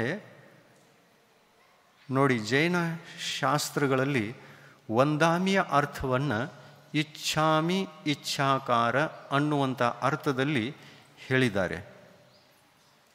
ವಂದಾಮಿ ಅಂದರೆ ನಾನೂ ಕೂಡ ನೀವು ಯಾರಿಗೆ ವಂದಿಸುತ್ತಿರುವಿರೋ ಅವರಿಗೆ ವಂದಿಸುತ್ತೇನೆ, ವಂದಿಸಲು ಇಚ್ಛಿಸುತ್ತೇನೆ. ಇಚ್ಛಾಕಾರ, ನಾನು ಇಚ್ಛಿಸುತ್ತೇನೆ. ನೀವು ಯಾವುದನ್ನು ಇಚ್ಛಿಸುತ್ತೀರೋ ಅದನ್ನೇ ನಾನು ಇಚ್ಛಿಸುತ್ತೇನೆ. ಆರಿಕೆಯರು ಯಾವುದನ್ನು ಇಚ್ಛಾ ಮಾಡ್ತಾರೆ? ಆರಿಕಾ ಪದ ತಗೊಳ್ಳೋದು ಯಾವುದಕ್ಕೆ? ಸದ್ಗುಣಗಳ ಪ್ರಾಪ್ತಿಗಾಗಿ, ಧರ್ಮದ ಪ್ರಾಪ್ತಿಗಾಗಿ. ಸಮ್ಯಕ್ ದರ್ಶನ, ಸಮ್ಯಕ್ ಜ್ಞಾನ ಮತ್ತು ಸಮ್ಯಕ್ ಚಾರಿತ್ರ ಇವುಗಳ ಪ್ರಾಪ್ತಿಗಾಗಿ ಆರಿಕಾ ವ್ರತವನ್ನು ಸ್ವೀಕಾರ ಮಾಡಿ ಆರಿಕಾ ದೀಕ್ಷೆಯನ್ನು ತಕ್ಕೊಳ್ತಾರೆ. ಆರಿಕೆಯರು ಸ್ವೀಕಾರ ಮಾಡುವಂತಹ ವ್ರತಗಳಿಗೆ ವ್ರತಗಳಂದಿದ್ದಾರೆ ವಿನಃ ದೀಕ್ಷೆ ಅಂತ ಅಂದಿಲ್ಲ. ಜನಗಳು ಸಾಮಾನ್ಯವಾಗಿ ಅದನ್ನು ಕೂಡ ದೀಕ್ಷೆ ಅಂತ ಅಂತಾರಲ್ಲ. ಅದಕ್ಕೆ ಜೈನ ಶಾಸ್ತ್ರಗಳಲ್ಲಿ ದೀಕ್ಷಾ ಅನ್ನತಕ್ಕಂಥ ಶಬ್ದವನ್ನು ಕೊಟ್ಟೇ ಇಲ್ಲ. ಏನಂತ ಹೇಳಿದ್ದಾರೆ? ಆರಿಕಾ ವ್ರತ ಅಂತ ಹೇಳಿದ್ದಾರೆ. ಶ್ರಾವಕರ ವ್ರತ ಅಣುವ್ರತ, ಆರಿಕೆಯರ ವ್ರತ ಉಪಚಾರ ಮಹಾವ್ರತ. ಉಪಚಾರ ಮಹಾವ್ರತಿಗಳು ಆರಿಕೆಯರು ಮತ್ತು ಅಣುವ್ರತಿ ಇದ್ದವರು ಶ್ರಾವಕರು. ಏನಿದು ಉಪಚಾರ ಮಹಾವ್ರತ ಅಂತಂದರೆ ಏನು ಮತ್ತು ಅಣುವ್ರತಗಳಂದರೆ ಏನು? ಅಣುವ್ರತಗಳು 5 ಪ್ರಕಾರ: ಅಹಿಂಸಾನುವ್ರತ, ಸತ್ಯಾನುವ್ರತ, ಅಚೌರ್ಯಾನುವ್ರತ, ಬ್ರಹ್ಮಚರ್ಯಾನುವ್ರತ ಮತ್ತು ಪರಿಗ್ರಹ ಪ್ರಮಾಣವ್ರತ. ಶ್ರಾವಕ ಅವಸ್ಥೆಯಲ್ಲಿ, ಗೃಹಸ್ಥ ಅವಸ್ಥೆಯಲ್ಲಿ ಪರಿಗ್ರಹವನ್ನು ಕಮ್ಮಿ ಮಾಡಿಕೊಳ್ಳಬಹುದು, ಕಡಿಮೆ ಮಾಡಿಕೊಳ್ಳಬಹುದು. ಎಲ್ಲ ತ್ಯಾಗ ಮಾಡಲಿಕ್ಕೆ ಸಾಧ್ಯವಿಲ್ಲ. ಎಲ್ಲ ತ್ಯಾಗ ಆಯಿತು ಅಂತಂದರೆ ಮುನಿ ದೀಕ್ಷೆ ಆದ ಹಾಗೆ. ಪರಿಗ್ರಹ ಎಲ್ಲ ತ್ಯಾಗ ಆಯಿತು ಅಂತಂದರೆ ಮುನಿ, ಸ್ವಲ್ಪ ತ್ಯಾಗ ಆಯಿತು ಅಂತಂದರೆ ಶ್ರಾವಕ, ಅಣುವೃತ್ತಿ ಶ್ರಾವಕ. ಆರಿಕೆಯರು ಅವರಿಗೂ ಕೂಡ ಒಂದು ವಸ್ತ್ರ ಪರಿಗ್ರಹವನ್ನು ಬಿಟ್ಟು ಎಲ್ಲ ತ್ಯಾಗ ಆಗಿರುತ್ತೆ. ಕ್ಷೇತ್ರ, ವಾಸ್ತು, ಹಿರಣ್ಯ, ಸುವರ್ಣ, ಧನ, ಧಾನ್ಯ, ದಾಸಿ, ದಾಸ, ವಸ್ತ್ರ, ಪಾತ್ರೆಗಳು, ಈ 10 ಪರಿಗ್ರಹಗಳಲ್ಲಿ ಒಂದು ವಸ್ತ್ರವನ್ನು ಬಿಟ್ಟರೆ ಇನ್ನು ಯಾವ ಪರಿಗ್ರಹಗಳು ಕೂಡ ಇಲ್ಲ. ಅದಕ್ಕಾಗಿ ಉಪಚಾರ ಮಹಾವ್ರತಿ. ಇನ್ನು ನೀವು ಕ್ಷುಲ್ಲಕ ಮತ್ತು ಐಲಕ ಮಹಾರಾಜರನ್ನು ನೋಡಿರಬಹುದು. ನೋಡಿದ್ದೀರಾ? ಕ್ಷುಲ್ಲಕ ಮಹಾರಾಜರನ್ನು ನೋಡಿದ್ದೀರಾ? ಅವರಿಗೆ ಏನೇನಿರ್ತದೆ ಪರಿಗ್ರಹ ರೂಪದಲ್ಲಿ? ಒಂದು ವಸ್ತ್ರ ಇರ್ತದೆ. ವಸ್ತ್ರದಲ್ಲಿ 2 ವಸ್ತ್ರ ಇರ್ತವೆ. ಒಂದು ಲಂಗೋಟಿ ಮತ್ತು ಇನ್ನೊಂದು ಹೊದ್ದುಕೊಳ್ತಕ್ಕಂತಹ ದುಪ್ಪಟ್ಟ ವಸ್ತ್ರ, ಖಂಡ ವಸ್ತ್ರ. 2 ವಸ್ತ್ರಗಳಿರ್ತವೆ. ಇವರಿಗೆ ಕ್ಷುಲ್ಲಕ ಅಂತಂತೀವಿ. ಇವರಿಗೆ ಇರುವಂತಹ ಪ್ರತಿಮೆಗಳು ಎಷ್ಟು ಅಂತಂದರೆ 11. ಮತ್ತು ಇನ್ನು 11ನೇ ಪ್ರತಿಮೆಯಲ್ಲಿ 2 ಪ್ರಕಾರದ ಸಾಧಕರು ಇದ್ದಿರ್ತಾರೆ. ಒಬ್ಬರು ಕ್ಷುಲ್ಲಕರು, ಇನ್ನೊಬ್ಬರು ಐಲಕರು. ಐಲಕರಿಗೆ ಎಷ್ಟು ಪರಿಗ್ರಹ? ಐಲಕರನ್ನು ನೋಡಿದ್ದೀರಾ? ಒಂದು ಲಂಗೋಟಿ ಮಾತ್ರ ಇರುತ್ತೆ. ಲಂಗೋಟಿ ಇದು ವಸ್ತ್ರ ಪರಿಗ್ರಹ, ವಸ್ತ್ರ. ಇನ್ನು ಎಲ್ಲಿ ವಸ್ತ್ರ ಪರಿಗ್ರಹ ಇದೆಯೋ ಅಲ್ಲಿ ಜೀವ ಹಿಂಸೆ ಇರ್ತದೆಯೋ ಅಥವಾ ಇಲ್ಲ? ಇದ್ದೇ ಇರ್ತದೆ. ಜೀವಹಿಂಸೆ ಯಾವಾಗ ಆಗ್ತದೆ ಐಲಕರಿಗೆ? ಯಾವಾಗ ಆ ವಸ್ತ್ರವನ್ನು ತೊಳಿತಾರೆ, ಸ್ವಚ್ಛ ಮಾಡಿಕೊಳ್ತಾರೆ. ಆ ಸಮಯದಲ್ಲಿ ಅವರು ತಮ್ಮ ಕೈಯಿಂದಲೇ ತೊಳ್ಕೊಳ್ಬೇಕಲ್ಲ. ಇನ್ನು ಅದನ್ನು ತೊಳೆದುಕೊಳ್ಳಬೇಕು ಅಂತಂದರೆ ನೀರು ಬೇಕು, ಮತ್ತೇನು ಬೇಕು? ಸೋಪು ಬೇಕು, ಮತ್ತೇನು ಬೇಕು? ಪಾತ್ರೆನೂ ಬೇಕು. ಈ ಎಲ್ಲ ವಿಷಯಗಳು ಬೇಕು. ಒಂದು ವಸ್ತ್ರ ಇದ್ದಾಗ ನೀರು ಬೇಕು, ನೀರಿನಲ್ಲಿ ಜೀವ ಇರ್ತದೆ. ತ್ರಸಕಾಯಿಕ ಜೀವಿಗಳು, ಸ್ಥಾವರಕಾಯಿಕ ಜೀವಿಗಳು, ಇಷ್ಟು ಹಿಂಸೆಯಾದರೂ ಹಾಗೇ ಆಗುವುದು. ಐಲಕರ ಜೀವನದಲ್ಲಿ ಒಂದು ಲಂಗೋಟಿ ಇದ್ದರೂ ಕೂಡ ಜೀವಘಾತ ಅನ್ನತಕ್ಕಂಥದ್ದು ನಿಲ್ಲುವುದೇ ಇಲ್ಲ. ಆ ಹಿಂಸೆ ಇರುವ ಕಾರಣ ಆ ಐಲಕರು ಕೂಡ ಮುನಿಗಳಂತೆ ಮುನಿಗಳಲ್ಲ, ಮಹಾವೃತಿಗಳಲ್ಲ.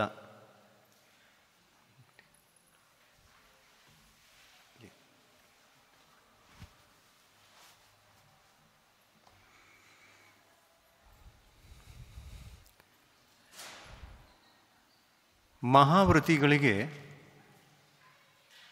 ಯಾವ ಪರಿಗ್ರಹವೂ ಕೂಡ ಇರುವುದೇ ಇಲ್ಲ. 10 ಪ್ರಕಾರದ ಪರಿಗ್ರಹಗಳಲ್ಲಿ ಒಂದೇ ಒಂದು ಪರಿಗ್ರಹ, ಅದು ಜೀವನದ ಅಂತ್ಯದಲ್ಲಿ ತ್ಯಾಗ ಆಗ್ತದೆ.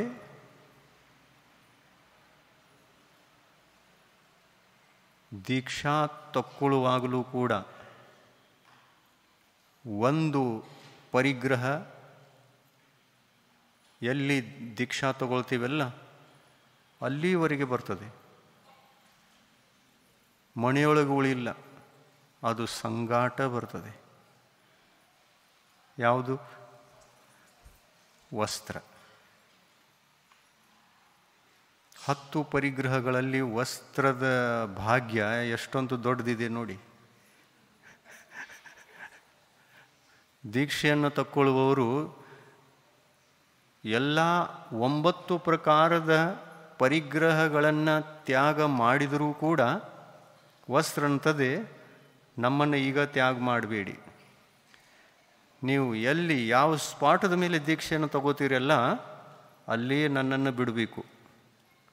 ನನ್ನ ತ್ಯಾಗದ ಸ್ಥಾನ ಅದು ಆ ದೀಕ್ಷಾ ತಗೊಳ್ತಕ್ಕಂಥ ಸ್ಟೇಜ್ದ ಮೇಲೆ. ಅಲ್ಲಿ ನಾನು ನಿಮ್ಮನ್ನು ಬಿಟ್ಟು ಅಗಲ್ತೇನೆ, ಇಲ್ಲಿ ಬಿಡಲಿಕ್ಕೆ ಆಗೋಲ್ಲ. 10 ಪರಿಗ್ರಹಗಳನ್ನು ತ್ಯಾಗ ಮಾಡುವುದೇ ದೀಕ್ಷೆ. 10 ಪರಿಗ್ರಹಗಳ ತ್ಯಾಗ ಆದಾಗಲೇ ಬಹಿರಂಗ ಜೀವಘಾತ, ಜೀವ ಹಿಂಸೆ ಅನ್ನತಕ್ಕಂಥದ್ದು ನಿಂತು ಹೋಗುತ್ತೆ. ದಿಗಂಬರ ಮುನಿಗಳು ವಸ್ತ್ರವನ್ನು ಕೂಡ ತ್ಯಾಗ ಮಾಡ್ತಾರೆ. ಯಾವ ಕಾರಣದಿಂದ? ಯಾವ ಕಾರಣ? ಈ ವಸ್ತ್ರದ ಕಾರಣದಿಂದ ಬಾಹ್ಯ ಜೀವಿಗಳಿಗೆ ಹಿಂಸೆ ಆಗಬಾರದು. ಈ ವಸ್ತ್ರ ಇಲ್ಲದಿದ್ದರೂ ಕೂಡ ನಾನು ಬದುಕಬಹುದು, ನನ್ನಲ್ಲಿ ಬದುಕುವಷ್ಟು ಶಕ್ತಿ ಇದೆ ಅಂತ ತಿಳ್ಕೊಂಡು ಆ ವಸ್ತ್ರದಿಂದಲೂ ಕೂಡ ವೈರಾಗ್ಯವನ್ನು ತಾಳಿ ಅದನ್ನು ತ್ಯಾಗ ಮಾಡಿರ್ತಾರೆ. ಇನ್ನು ತ್ಯಾಗ ಅಂತಂದರೆ ಅದರ ಸ್ವಾಮಿತ್ವ ತ್ಯಾಗ, ಅದರ ಮಮತ್ವ ತ್ಯಾಗ.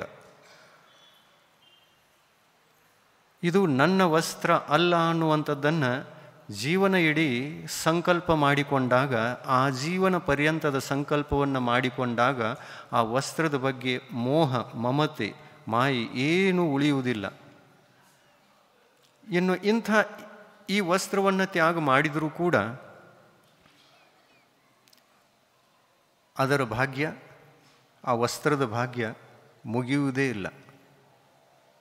ಅದಂಥದ್ದೇ ನನ್ನನ್ನು ಬಿಟ್ಟು ನೀವು ದೀಕ್ಷಾ ತಕ್ಕೊಂಡ್ರಿ, ನನ್ನ ಮೋಹವನ್ನಷ್ಟೇ ನೀವು ಬಿಟ್ಟಿದ್ದೀರಾ, ನನ್ನನ್ನು ನೀವು ಬಿಟ್ಟಿಲ್ಲ. ನೀವು ಬಿಟ್ಟರೂ ಕೂಡ ಮತ್ತೆ ಯಾರೋ ಬಂದು ನಿಮ್ಮ ಸೇವೆಯನ್ನು ಮಾಡೇ ಮಾಡ್ತಾರೆ. ಆ ವಸ್ತ್ರ ಅಂತದೆ ನೋಡಿ, ನನ್ನ ಭಾಗ್ಯ ಎಷ್ಟು ದೊಡ್ಡದಿದೆ. ಮುನಿಗಳು ನಿಮ್ಮ ಮನೆಯಲ್ಲಿ ಆಹಾರಕ್ಕಾಗಿ ಬಂದರು. ಮುನಿಗಳ ನಿವಾಸ ಸ್ಥಾನದಲ್ಲಿ ನೀವು ಸೇವೆಯನ್ನು, ವಯಾವೃತ್ತಿಯನ್ನು ಮಾಡಬೇಕು ಅಂತ ಮುನಿಗಳ ನಿವಾಸಕ್ಕೆ ಹೋಗಿಬಿಟ್ರಿ. ಆ ಸೇವೆಯನ್ನು ವಸ್ತ್ರ ಇಲ್ಲದೆ ಮಾಡಲಿಕ್ಕೆ ಸಾಧ್ಯ ಇದೆಯೇನೋ? ಇಲ್ಲಲ್ಲ. ಎಣ್ಣೆ ಹಚ್ಚಿದ್ರಿ, ಸೇವಾ ಮಾಡಿದ್ರಿ, ಇನ್ನು ಒರೆಸೋರಿಲ್ಲ, ಅದನ್ನು ಒರೆಸ್ಬೇಕಲ್ಲ. ಆಮೇಲೆ ಇದನ್ನು ಒಗೆಯೋರು ಯಾರು? ಒಗೀಲಿಕ್ಕೆ ನೀರು ಬೇಕೋ ಬೇಡೋ? ನೀರು ಬೇಕು, ಒಗೀಬೇಕು. ಯಾರು ಒಗೆಯೋರು? ಶ್ರಾವಕರು ಒಗೀತಾರೆ. ಆ ವಸ್ತ್ರದ ಉಪಯೋಗ ಆಯಿತು ಅಥವಾ ಇಲ್ಲ? ಉಪಯೋಗ ಆಯಿತು. ತ್ಯಾಗ ಮಾಡಿದ ನಂತರ ಆ ಪ್ರಕಾರದ ಉಪಯೋಗ ಮಾಡಿದ ಮಾತ್ರಕ್ಕೆ ಮುನಿಗಳು ಹಿಂಸೆಗೆ ಕಾರಣರಾದರೇನು? ಸ್ವಲ್ಪ ವಿಚಾರ ಮಾಡಿ.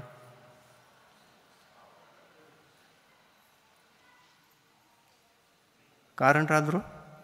ಇಲ್ಲ. ಸೇವೆ ಮಾಡುವಂತಹ ಕರ್ತವ್ಯ ಯಾರಿಗಿದೆ? ಶ್ರಾವಕರಿಗಿದೆ. ವಸ್ತ್ರದಿಂದ ಒರೆಸಿದ್ರು ಇಲ್ಲೋ? ಆಹಾರ ಆದ ನಂತರ ಅವರ ಮೈ ಕೈಗ ಮುಖವನ್ನು ಒರೆಸ್ತಿರೋ ಅಥವಾ ಇಲ್ಲ? ಅವರಿಗೆ ಬೆವರು ಬಂತು ಅಂತಂದರೆ ಕೆಳಗಿನಿಂದ ಮೇಲೆ ಬಂದು ಸ್ಟೇಜಿದ ಮೇಲೆ ಬಂದು ಒರೆಸ್ತಿರೋ ಅಥವಾ ಇಲ್ಲ? ಒರೆಸ್ತೀರಿ, ಸ್ವಚ್ಛ ಮಾಡ್ತೀರಿ.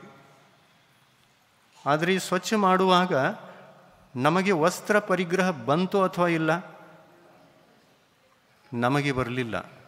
ನಾವು ಆ ವಸ್ತ್ರದ ಮೋಹ ಮಮತೆಯನ್ನು ಬಿಟ್ಟು ದೂರಾಗಿದ್ದೇವೆ. ಆ ವಸ್ತ್ರದ ಪರಿಗ್ರಹ ನಮಗೆ ಬರಲಿಲ್ಲ.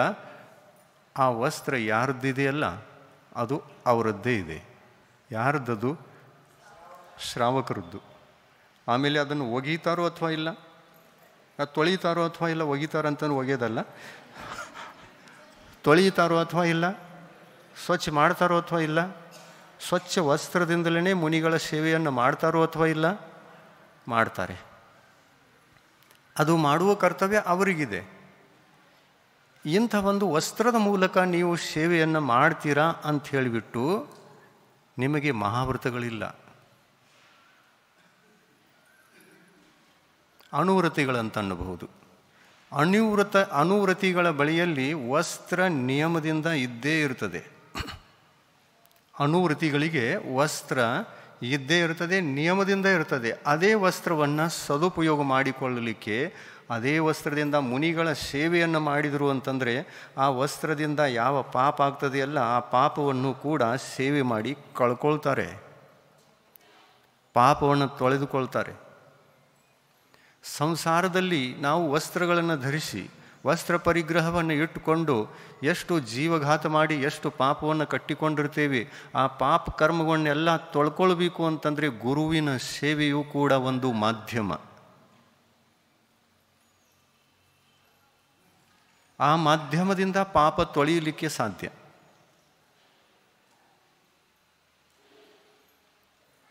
ಗುರು ಗುರು ಅಹಿಂಸಾ ಮಹಾವೃತಿ. ಯಾವ ಥರದಿಂದಲೂ, ಯಾವ ದೃಷ್ಟಿಯಿಂದಲೂ, ಯಾವ ಮಾಧ್ಯಮದಿಂದಲೂ ಏಕೇಂದ್ರಿಯ ಜೀವಿಗಳಿಂದ ಹಿಡಿದುಕೊಂಡು ತ್ರಸ್ಸ ಕಾಯಿಕ ಜೀವಿಗಳವರೆಗಿನ ಜೀವಿಗಳಿಗೆ ಹಿಂಸೆಯನ್ನು ಕೊಡುವುದೇ ಇಲ್ಲ. ಅದಕ್ಕಾಗಿ ದಿಗಂಬರ ಮುನಿಗಳು ಇದೇ ಒಂದು ಸಂಯಮ ಇರುವುದರಿಂದ ಅವರು ಪೂಜನೀಯರು ಮತ್ತು ವಂದನೀಯರು. ಯಾರ ಜೀವನದಲ್ಲಿ ಅಲ್ಪ ಸ್ವಲ್ಪವೂ ಕೂಡ ಜೀವ ಹಿಂಸೆ ಉಳಿಯಲಿಲ್ಲವೋ ಅವರೇ ನಿಜವಾದ ಧಾರ್ಮಿಕ ಗುರುಗಳು. ಅವರಿಗೆ ಅಭಿವಾದನದ ರೂಪದಲ್ಲಿ ಯಾವ ಶಬ್ದವನ್ನು ಬಳಸಿಕೊಂಡಿದ್ದಾರೆ? ನಮೋಸ್ತು. ದಿಗಂಬರ ಮುನಿಗಳಿಗೆ ಮಾತ್ರ ಮತ್ತು ಅರಿಹಂತ ಪರಮಿಷ್ಠಿಗಳಿಗೆ, ಶುದ್ಧ ಪರಮಿಷ್ಠಿಗಳಿಗೆ ಮಾತ್ರ ನಮೋಸ್ತು ಅನ್ನುವಂತಹ ಶಬ್ದ ಇದೆ. ಯಾಕೆ ಇದೆ ಅಂತಂದರೆ ಅವರಲ್ಲಿ ಸಂಪೂರ್ಣ ಹಿಂಸೆಯ ಜೀವನ ಅದು ದೂರ ಆಗಿದೆ. ಅದಕ್ಕಾಗಿ ಆ ಸದ್ಗುಣ, ಸಂಯಮದ ಸದ್ಗುಣ, ಚಾರಿತ್ರ ಸದ್ಗುಣಕ್ಕೆ ನಾವು ನಮೋಸ್ತು ಅನ್ನುವಂತಹ ಶಬ್ದವನ್ನು ಬಳಸಿಕೊಳ್ತೀವಿ. ಶ್ರಾವಕರಿಗೆ ಯಾರಾದ್ರಿಗೂ ನೀವು ನಮಸ್ಕಾರ ಅಥವಾ ನಮೋಸ್ತು ಅನ್ನುವಂಥ ಶಬ್ದವನ್ನು ಬಳಸಿಕೊಂಡು ಅವರ ಅಭಿವಾದನೆಯನ್ನು ಮಾಡ್ತೀರೇನು? ಇಲ್ಲ. ಯಾರಾದರೂ ಶ್ರಾವಕರು ಮುಂದಿನಿಂದ ಬಂದರು, ನಮಸ್ಕಾರ ರೀ ಬನ್ನಿ ಅಂತೀರಾ? ನಮಸ್ಕಾರನೂ ಅನ್ನಂಗಿಲ್ಲ. ನಮಸ್ಕಾರ ಮತ್ತು ನಮೋಸ್ತು ಈ ಎರಡೂ ಶಬ್ದಗಳು ಪರ್ಯಾಯವಾಚಿ. ನಮೋಸ್ತು ಅಂದ್ರೂ ನಮಸ್ಕಾರ, ನಮಸ್ಕಾರ ಅಂದ್ರೂ ನಮೋಸ್ತು. ಎರಡಕ್ಕಿರುವ ಅರ್ಥ ವ್ಯತ್ಯಾಸವೇ ಇಲ್ಲ, ಎರಡೂ ಒಂದೇ. ಅದಕ್ಕಾಗಿ ನೀವು ಯಾರಾದರೂ ಮತ್ತೊಬ್ಬರು ಜ್ಞಾನ ಇಲ್ಲದಿರುವಾಗ ಅವರು ನಿಮಗೆ ಯಾರಾದರೂ ನಮೋಸ್ತು ಅಂತ, ನಮಸ್ಕಾರ ಅಂತ ಹೇಳಿದರು ಅಂತ ಇಟ್ಕೊಳ್ಳಿ. ಎಷ್ಟೋ ಜನ ಹೇಳ್ತಾರೆ, ನಮಸ್ಕಾರ ಜೈನ್ ಸಾಬ್ ಕೂತ್ಕೊಳ್ಳಿ ಬರ್ರಿ ನಮಸ್ಕಾರ ಅಂತಾರಲ್ಲೋ? ಅನ್ನಲ್ಲ? ಬಹಳಷ್ಟು ಜನ ಅಂತಾರೆ. ಯಾರು? ಹಾಂ, ಜನರಲ್ಲಿ ನಮಸ್ಕಾರ ಅಂತಂತಾರೆ. ಆದರೆ ಶಾಸ್ತ್ರೋಕ್ತ ಪದ್ಧತಿಯಿಂದ ನಮಸ್ಕಾರ ಅನ್ನುವಂತಹ ಶಬ್ದ ಎಲ್ಲ ಜಾಗದಲ್ಲಿ ಉಪಯೋಗ ಆಗಬಾರದು. ಇನ್ನು ಯಾವ ಶಬ್ದವನ್ನು ಬಳಸಿಕೊಳ್ಳಬೇಕು ಅಂತಂದರೆ ನೋಡಿ, ಇದು ಜೈನ ಧರ್ಮದ ಪ್ರಕಾರ, ಜೈನ ಸಂಪ್ರದಾಯದ ಪ್ರಕಾರ, ಜೈನ ದರ್ಶನದ ಪ್ರಕಾರ ನಮೋಸ್ತು ಅಂತ ಇಲ್ಲವೇ ಇಲ್ಲ. ಇನ್ನು ಇದೆ ಅಂತಾರೆ ಜೈ ಜಿನೇಂದ್ರ ಅಂತ ಇದೆ. ಆ ಜೈ ಜಿನೇಂದ್ರ ಯಾರಿಗಂದರೆ ಇಡೀ ಮಾನವ ಮಾತ್ರಕ್ಕೆ ಜೈ ಜಿನೇಂದ್ರ. ಅವರು ಸಮ್ಯಕ್ ದೃಷ್ಟಿ ಇರಲಿ ಇಲ್ಲದೇ ಇರಲಿ, ಜ್ಞಾನಿಗಳಿರಲಿ ಇಲ್ಲದೇ ಇರಲಿ, ಸಂಸಾರಿಗಳಿರಲಿ, ಯಾರೇ ಇರಲಿ, ಎಂಥವರೇ ಇರಲಿ, ಅವರಿಗೆ ಜಯ ಜಿನೇಂದ್ರ ಅನ್ನತಕ್ಕಂತಹ ಶಬ್ದವನ್ನು ಬಳಸಿಕೊಳ್ಳುವಂತಹ ವಿಧಾನ ಜೈನ ಶಾಸ್ತ್ರಗಳಲ್ಲಿ ಇದೆ. ಇನ್ನು ಇವರಕ್ಕಿಂತ ಹೆಚ್ಚಿನವರು ಸಮ್ಯಕ್ ದೃಷ್ಟಿಗಳಿದ್ದರೆ ಮತ್ತು ಪ್ರತಿಮಾಧಾರಿಗಳಿದ್ದರೆ ಅವರಿಗೆ ಬೇರೆಯಾದ ಶಬ್ದ ಇದೆ. ಏನಂತ ಅನ್ನಬೇಕು? ಪ್ರತಿಮಾಧಾರಿಗಳಿದ್ದಂತಹ ಶ್ರಾವಕರಿಗೆ, ಪ್ರತಿಮಾಗಳ ಇಲ್ಲದಂತಹ ಶ್ರಾವಕರು ಮತ್ತು ಪ್ರತಿಮಾಧಾರಿಯಾಗಿರತಕ್ಕಂತಹ ಶ್ರಾವಕರು ಅವರಿಗೆ ವಂದನ ಅನ್ನುವಂತಹ ಶಬ್ದವನ್ನು ಬಳಸಿಕೊಂಡು ಅಭಿವಾದನೆಯನ್ನು ಮಾಡ್ತಾರೆ. ಇನ್ನು ಆ ಪ್ರತಿಮೆಗಳಲ್ಲಿ 11 ಎಲ್ಲ ಪ್ರತಿಮೆಗಳನ್ನು ತಕ್ಕೊಂಡಾಗ ಮಣೆ ತ್ಯಾಗ ಆಗೇ ಆಗುತ್ತೆ. ಮನೆಯಲ್ಲಿರಲಿಕ್ಕೆ ಸಾಧ್ಯ ಇಲ್ಲ. ಎಷ್ಟು ಪ್ರತಿಮೆಗಳನ್ನು ತಕ್ಕೊಂಡು? 11 ಪ್ರತಿಮೆಗಳನ್ನೆಲ್ಲ ತಕ್ಕೊಂಡರೆ ಮನೆಯಲ್ಲಿ ಇರುವುದಿಲ್ಲ. ಏನಾಗ್ತಾರೆ? ಕ್ಷುಲ್ಲಕಾಗಿರ್ತಾರೆ ಅಥವಾ ಐಲಕರಾಗಿರ್ತಾರೆ. ಕ್ಷುಲ್ಲಕ ಆಗಬೇಕಂದ್ರೂ ಮನೆ ತ್ಯಾಗ ಆಗುತ್ತೆ, ಐಲಕ ಆದ್ರೂ ಕೂಡ ಮನೆ ತ್ಯಾಗ ಆಗುತ್ತೆ. ಮನೆ ಪರಿಗ್ರಹ ಇರುವುದಿಲ್ಲ. ಅಷ್ಟೇ ಅಲ್ಲ, ಮನೆ ಪರಿಗ್ರಹ ಅಷ್ಟೇ ಅಲ್ಲ, ಬಾಹ್ಯ ಪರಿಗ್ರಹಗಳಲ್ಲಿಯ 10 ಪರಿಗ್ರಹಗಳಲ್ಲಿಯ 1 ಪರಿಗ್ರಹ ಐಲಕರಿಗೆ, 2 ಪರಿಗ್ರಹ ಕ್ಷುಲ್ಲಕರಿಗೆ ಇದ್ದು ಉಳಿದ ಎಲ್ಲ ಪರಿಗ್ರಹಗಳನ್ನು ತ್ಯಾಗ ಮಾಡಿದವರಾಗಿರ್ತಾರೆ. ಎಷ್ಟೋ ಜನ ಕೇಳ್ತಾರೆ, ಮಹಾರಾಜರೇ ಕ್ಷುಲ್ಲಕರು ಗಾಡಿಯಲ್ಲಿ ಕೂತ್ಕೊಳ್ಳಿಕ್ಕೆ ನಡೀತದೆ ಏನು ಅಂತ. ಅದು ಹೇಗೆ ನಡೆಯೋದು?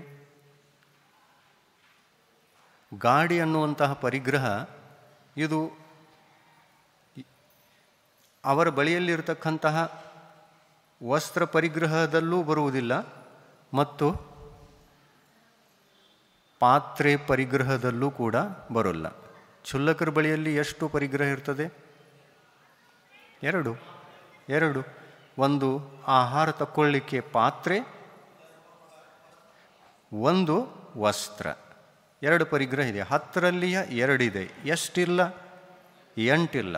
2 ಇದೆ 8 ಇಲ್ಲ ಅಂದ ಮೇಲೆ ಈ ವಾಹನ ಅನ್ನತಕ್ಕಂಥದ್ದನ್ನು ಬಳಸಿಕೊಂಡ್ರು ಅಂತಂದರೆ ಈ ವಾಹನದಿಂದ ಜೀವ ಹಿಂಸೆ ಇದೆಯೋ ಅಥವಾ ಇಲ್ಲ? ಆ ಯಾವುದರಿಂದ ಜೀವ ಹಿಂಸೆ ಇದೆ ಅದನ್ನು ತ್ಯಾಗ ಮಾಡಲೇಬೇಕು. ಗಾಡಿಯಲ್ಲಿ ಕೂತ್ಕೊಳ್ಳೋದು ಎಲ್ಲಿ ತನಕ ಬರ್ಬೋದು? ಯಾವ ಪ್ರತಿಮೆಯವರೆಗೆ ಗಾಡಿಯಲ್ಲಿ ಕೂತ್ಕೊಳ್ಳಿಕ್ಕೆ ಸಾಧ್ಯ?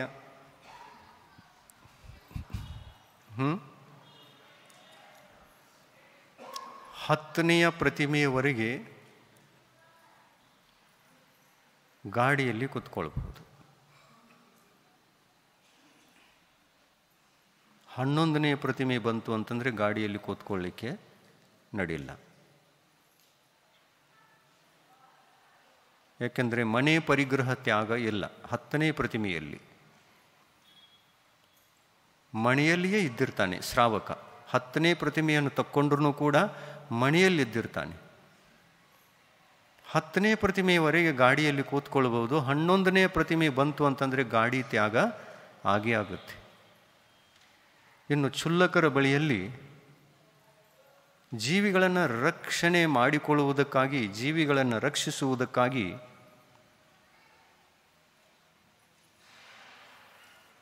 ಕೈಯಲ್ಲಿ ಏನಿರುತ್ತೆ? ಪಿಂಚಿ ಇರುತ್ತೆ. ಕಾಯ ಶುದ್ಧಿಗಾಗಿ, ಶರೀರದ ಶುದ್ಧಿಗಾಗಿ ಏನಿರುತ್ತೆ? ಕಮಂಡಲು ಇರ್ತದೆ.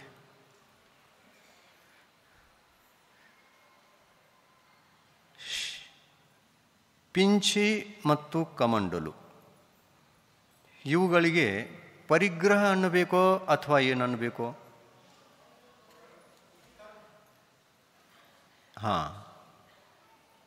ಪಿಂಚಿ ಕಮಂಡಲು ಇವು ಪರಿಗ್ರಹ ಅಲ್ಲ, ಅವು ಉಪಕರಣ. ಉಪಕರಣ ಅಂತಂದರೆ ಏನು?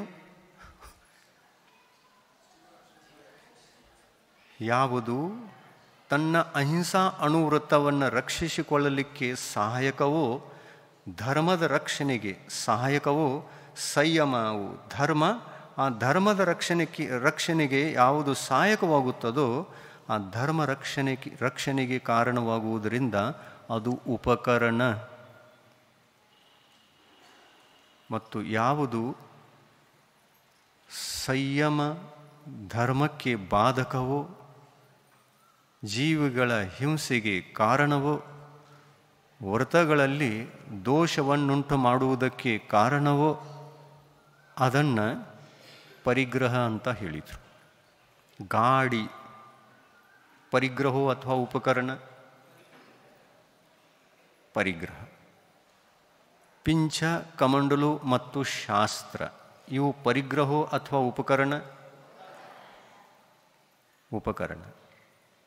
ಯಾವ ವಸ್ತುಗಳನ್ನು ಬಳಸಿಕೊಳ್ಳುವುದರಿಂದ ಜೀವಿಗಳಿಗೆ ಹಿಂಸೆ ಉಂಟೋ ಅವುಗಳನ್ನು ಬಳಸಿಕೊಳ್ಳುವುದು ಪರಿಗ್ರಹ ಮತ್ತು ಅವುಗಳನ್ನು ತ್ಯಾಗ ಮಾಡುವುದು ಅಹಿಂಸಾ ಅಣುವ್ರತ ಅಥವಾ ಮಹಾವ್ರತ ಅಂತ ಹೇಳಬಹುದು.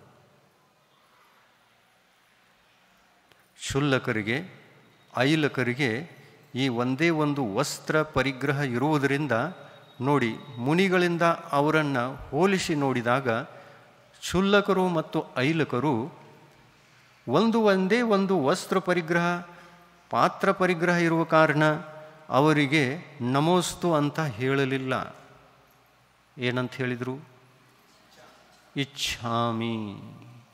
ಇಚ್ಛಾಮಿ ಅನ್ನುವಂತಹ ಶಬ್ದಕ್ಕೆ ಒಳ್ಳೆಯ ಅರ್ಥ ಇದೆ. ನೀವು ಇಚ್ಛಾಮಿಗೆ ಯೋಗ್ಯರು, ಪಾತ್ರರು. ಇಚ್ಛಾಮಿ ಅಂದರೆ ನಾನೂ ಕೂಡ ಇಚ್ಛಿಸುತ್ತೇನೆ ಅನ್ನುವ ಅರ್ಥ. ಯಾವುದನ್ನು ಇಚ್ಛಿಸುತ್ತೇನೆ? ನೀವು ಯಾವುದನ್ನು ಇಚ್ಛಿಸುತ್ತೀರೋ ಅದನ್ನೇ ನಾನೂ ಕೂಡ ಇಚ್ಛಿಸುತ್ತೇನೆ ಅಂತ.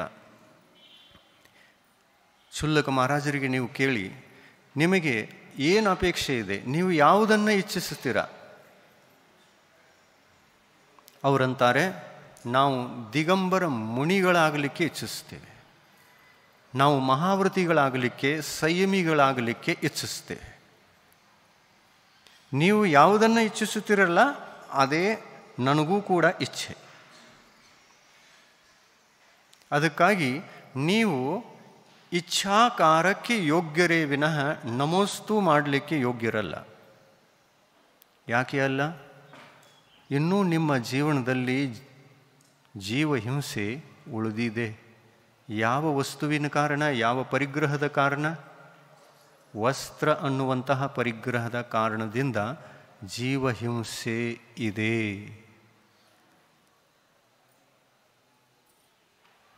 ವಸ್ತ್ರ ಇದ್ದಲ್ಲಿ ನಮೋಸ್ತು ಇಲ್ಲ, ವಸ್ತ್ರ ಇದ್ದಲ್ಲಿ ಪೂಜೆ ಇಲ್ಲ, ವಸ್ತ್ರ ಇದ್ದಲ್ಲಿ ಪಾದ ಪ್ರಕ್ಷಾಲನವೂ ಇಲ್ಲ,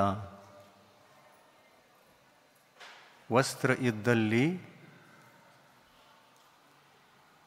ಮತ್ತೇನಿಲ್ಲ? ಪ್ರದಕ್ಷಿಣೆಯೂ ಕೂಡ ಇಲ್ಲ. ಮುನಿಗಳನ್ನು ಪಡಗಾಯಿಸಿಕೊಳ್ಳುವಾಗ, ನವದಾಭಕ್ತಿ ಮಾಡುವಾಗ, ಆಹಾರಕ್ಕೆ ಬಂದಾಗ ನೀವು ನಮೋಸ್ತು ನಮೋಸ್ತು, ಮುನಿಗಳು ಕಂಡು ಬಂದರು ಅಂತಂದರೆ ನಮೋಸ್ತು ನಮೋಸ್ತು ಅಂತ ಹೇಳಿ ಬರಮಾಡಿಕೊಂಡು ಅವರು ಬಂದು ನಿಂತಾಗ ಮೊಟ್ಟ ಮೊದಲು ನೀವು ಏನು ಮಾಡ್ತೀರಿ? 3 ಪ್ರದಕ್ಷಿಣೆಯನ್ನು ಹಾಕ್ತೀರ. ಮೊದಲನೇ ಪ್ರದಕ್ಷಿಣೆ, ಎರಡನೆಯದು, ಮೂರನೆಯದು. ಯಾರಿಗೆ ಹಾಕ್ತೀರಾ? ದಿಗಂಬರ ಮುನಿಗಳಿಗೆ. ಕ್ಷುಲ್ಲಕರಿಗೆ ಹಾಕ್ತೀರಾ? ಇಲ್ಲ. ಹಾಕಲ್ಲ ಅಂತಂದರೆ ಜ್ಞಾನಿಗಳಿದ್ದೀರಿ, ಹಾಕಿದರೆ ಇನ್ನೂ ಗೊತ್ತಿಲ್ಲ ಅಂತ ಅನ್ಬೋದು.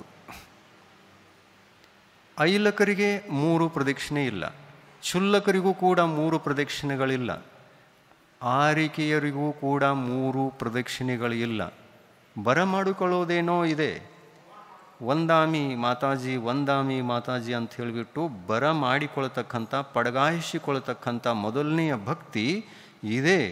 ಆದರೆ ಅವರು ನಿಂತ ತಕ್ಷಣ 3 ಪ್ರದಕ್ಷಿಣೆಯನ್ನು ಹಾಕತಕ್ಕಂತಹ ವಿಧಿವಿಧಾನ ಜೈನ ಶಾಸ್ತ್ರಗಳಲ್ಲಿ ಹೇಳಿಲ್ಲ. ಯಾಕೆ ಹೇಳಲಿಲ್ಲ? ಹಿಂಸೆ ಇದೆ, ಜೀವಘಾತ ಇದೆ. ಆ ಯಾವ ಪರಿಗ್ರಹದ ಕಾರಣದಿಂದ ಜೀವಹಿಂಸೆ ಉಳಿದಿದೆಯೋ ಅಲ್ಲಿ ನಮೋಸ್ತು, ನಮಸ್ಕಾರ, ಪಾದ ಪ್ರಕ್ಷಾಲನೆ ಮತ್ತು ಪ್ರದಕ್ಷಿಣೆ ಅನ್ನತಕ್ಕಂಥ ಈ ಕ್ರಿಯೆಗಳು ಇಲ್ಲವೇ ಇಲ್ಲ. ಇನ್ನೊಂದು ಅಂತಂದರೆ ಆರತಿ. ಆರತಿ ಬೆಳಗ್ತಿರಲ್ಲ, ಯಾರಿಗೆ ಬೆಳಗಬೇಕು ಆರತಿ? ವಸ್ತ್ರಧಾರಿಗಳಿಗೆ ಇಲ್ಲ. ಜೈನ ಧರ್ಮದ ಪ್ರಕಾರ ಯಾರಿಗೆ ವಸ್ತ್ರ ಪರಿಗ್ರಹ ಇಲ್ಲ ಅವರಿಗೆ ಜೀವಹಿಂಸೆ ಇಲ್ಲ. ಯಾರಿಗೆ ಜೀವಹಿಂಸೆ ಇಲ್ಲ ಅವರೇ ನಿಜವಾದ ಸಂಯಮ ಗುಣವನ್ನು ಹೊಂದಿದವರು, ಚಾರಿತ್ರ ಗುಣವನ್ನು ಪ್ರಾಪ್ತ ಮಾಡಿಕೊಂಡವರು. ಸಮ್ಯಕ್ ದರ್ಶನ, ಜ್ಞಾನ ಈ ಎರಡರ ಜೊತೆಗೆ, ಸಮ್ಯಕ್ ದರ್ಶನ, ಜ್ಞಾನ ಈ ಎರಡರ ಜೊತೆಗೆ ಸಂಯಮವೂ ಕೂಡ ಬಂದಿದೆ ಅಂತಂದರೆ ಅವು 3 ಕೂಡ ವಂದನೀಯ ಮತ್ತು ಪೂಜನೀಯ. ಆರಿಕೆಯರಿಗೆ, ಕ್ಷುಲ್ಲಕರಿಗೆ, ಐಲಕರಿಗೆ, ಪ್ರತಿಮಾಧಾರಿಗಳಾಗಿರ್ತಕ್ಕಂತಹ ನಿಮ್ಮ ಎಲ್ಲರಿಗೆ, ಸಮ್ಯಕ್ ದೃಷ್ಟಿಗಳಾಗಿರ್ತಕ್ಕಂಥ ನಿಮ್ಮ ಎಲ್ಲರಿಗೆ ಎರಡಂತೂ ಇದ್ದೇ ಇರ್ತದೆ. ಒಂದು ಸಮ್ಯಕ್ ದರ್ಶನ, ಸಮ್ಯಕ್ ಜ್ಞಾನ, ಎರಡೂ ಇರ್ತದೆ ಅಥವಾ ಇಲ್ಲ? ನಿಮಗೆ ಸಮ್ಯಕ್ ದರ್ಶನ ಇದೆಯೋ ಅಥವಾ ಇಲ್ಲ? ನಮಗೇನು ಗೊತ್ತಿಲ್ಲ ರೀ, ನೀವೇ ಹೇಳ್ರಿ. ನಾವು ಸಮ್ಯಕ್ ದೃಷ್ಟಿಗಳು ಏನು ಸಮ್ಯಕ್ ದೃಷ್ಟಿಗಳು ಅಲ್ಲೋ ಇದ್ದೇವೋ ಏನು ನಮಗೇನು ತಿಳಿದ ಬರೋದಿಲ್ಲ. ಸಮ್ಯಕ್ ದೃಷ್ಟಿಗಳು ಆಗಿದ್ದೀವೋ ಅಥವಾ ಇಲ್ಲ, ಇದನ್ನು ಹೇಗೆ ಗುರುತು ಮಾಡಿಕೊಳ್ಳಬೇಕು ಅನ್ನುವಂಥ ಪ್ರಶ್ನೆಯನ್ನು ಮಾಡೇ ಮಾಡ್ತಾರೆ. ಇವತ್ತು ಸಾಯಂಕಾಲ ಮಾಡೇ ಮಾಡ್ತಾರೆ ನೋಡ್ರಿ, ನೀವು ಕೇಳ್ತಾರೆ. ಕೇಳ್ತಾರೋ ಇಲ್ಲ? ನಾವು ಸಮ್ಯಕ್ ದೃಷ್ಟಿ ಇದ್ದೀವೋ ಅಥವಾ ಇಲ್ಲ ಅದನ್ನು ಹೇಗೆ ವಿಚಾರ ಮಾಡಿಕೊಳ್ಳಬೇಕು, ಹೇಗೆ ಗುರುತಿಸಿಕೊಳ್ಳಬೇಕು? ಸಮ್ಯಕ್ತ್ವ ಅಂದರೆ ಏನು ನೋಡಿ? ಸಮ್ಯಕ್ತ್ವ ಅಂದರೆ ಇಷ್ಟೇ. ಸಮ್ಯಕ್ತ್ವದ ಮೊದಲನೆಯ ಲಕ್ಷಣ ನಿಜವಾದ ದೇವ, ಗುರು ಮತ್ತು ಶಾಸ್ತ್ರಗಳನ್ನು ನಂಬಿಕೊಂಡು ಅದನ್ನು ಭಜಿಸ್ತೀರ ಅಂತಂದರೆ ಸಮ್ಯಕ್ ದೃಷ್ಟಿ, ಬಾಹ್ಯ ರೂಪವಾಗಿ ಸಮ್ಯಕ್ ದೃಷ್ಟಿ. ಇನ್ನು ಆಂತರಿಕವಾಗಿ ಆತ್ಮಿಕವಾಗಿ ಸಮ್ಯಕ್ ದೃಷ್ಟಿ ಇದ್ದೇರೋ ಅಥವಾ ಇಲ್ಲ ಅನ್ನುವುದಕ್ಕೆ ಅಭ್ಯಂತರ ಲಕ್ಷಣಗಳು ಬೇರೆ ಇವೆ. ಬಾಹ್ಯದಲ್ಲಿ ಏನು ಬೇಕೋ ನಿಜವಾದ ದೇವ, ಶಾಸ್ತ್ರ, ಗುರುಗಳನ್ನು ಭಜಿಸುವಂತಹ ಕಾರ್ಯ ಮೊದಲು ಕಂಪೌಂಡ್ದ ಒಳಗಿರಬೇಕು. ಕಂಪೌಂಡ್ ಬಾಹ್ಯ ಅಲ್ಲ. ಸಮ್ಯಕ್ತ್ವ ಧರ್ಮದ ಕಂಪೌಂಡ್ ಅಂದರೆ ಯಾವುದು? ದೇವ, ಗುರು, ಶಾಸ್ತ್ರ ಮೂರನ್ನು ಬಿಟ್ಟು ಉಳಿದದ್ದನ್ನು ಮಾಡ್ತೀರಾ ಅಂತಂದರೆ ಅಲ್ಲಿ ಸಮ್ಯಕ್ ದರ್ಶನ ಎಲ್ಲಿಗೆ ಬಂತು? ಸಮ್ಯಕ್ ದರ್ಶನ ಆಗಲಿಲ್ಲ. ಆಮೇಲೆ ಬಾಹ್ಯ ಸಮ್ಯಕ್ ದರ್ಶನ ಇದೆಯೋ ಅಥವಾ ಇಲ್ಲ ಇದನ್ನು ಕನ್ಫರ್ಮ್ ಮಾಡಿಕೊಳ್ಳಲಿಕ್ಕೆ ಬಹಳಷ್ಟು ಯೋಚನೆ ಮಾಡುವಂಥದ್ದಿದೇನು? ಇಲ್ಲ. ನಿಜವಾದ ದೇವ, ಗುರು, ಶಾಸ್ತ್ರವನ್ನು ಭಜಿಸ್ತಾ ಇದ್ದೀರಂತಂದರೆ ನೀವು ಬಾಹ್ಯವಾಗಿ ಸಮ್ಯಕ್ ದೃಷ್ಟಿ ಅಂತ ಅನ್ನಬಹುದು. ಇನ್ನು ಆಂತರಿಕವಾಗಿ ಅಂತರಂಗ ಪಕ್ಷ ಸಮ್ಯಕ್ತದ್ದು ಇದೆಯೋ ಅಥವಾ ಇಲ್ಲ ಆ ಮಾತು ಬೇರೆ ಇದೆ. ಅದನ್ನು ಹೇಗೆ ತಿಳ್ಕೊಳ್ಬೇಕು? ಅದನ್ನು ಹೇಗೆ ತಿಳ್ಕೊಳ್ಬೇಕು ಅಂತಂದರೆ ನಾವು ನಮ್ಮ ಆತ್ಮ ಕಲ್ಯಾಣಕ್ಕಾಗಿ ಈ ದೇವಶಾಸ್ತ್ರ ಗುರುಗಳನ್ನು ಭಜಿಸ್ತಾ ಇದ್ದೇವೆಯೋ ಅಥವಾ ಭೌತಿಕ ಸುಖದ ಪ್ರಾಪ್ತಿಗಾಗಿ ಈ ದೇವಶಾಸ್ತ್ರ ಗುರುವನ್ನು ಭಜಿಸ್ತಾ ಇದ್ದೇವೆಯೋ, ಈ ಎರಡರಲ್ಲಿ ಯಾವುದನ್ನು ಮಾಡ್ತಾ ಇದ್ದೇವೆ ನಾವು?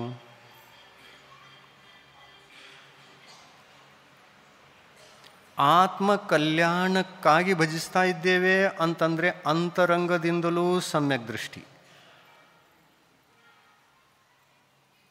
ಮನಸ್ಸಿನಲ್ಲಿ ಭೌತಿಕ ಸುಖ ಅಪೇಕ್ಷೆಗಳು, ಸುಖ ಭೋಗದ ಅಪೇಕ್ಷೆಗಳು ಇಲ್ಲದಂತಹ ಜೀವಿ ಸಮ್ಯಕ್ ದೃಷ್ಟಿ ಜೀವಿ.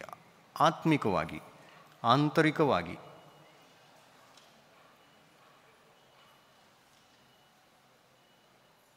ತಿಳಿತಾ ಇದೆಯಲ್ಲ?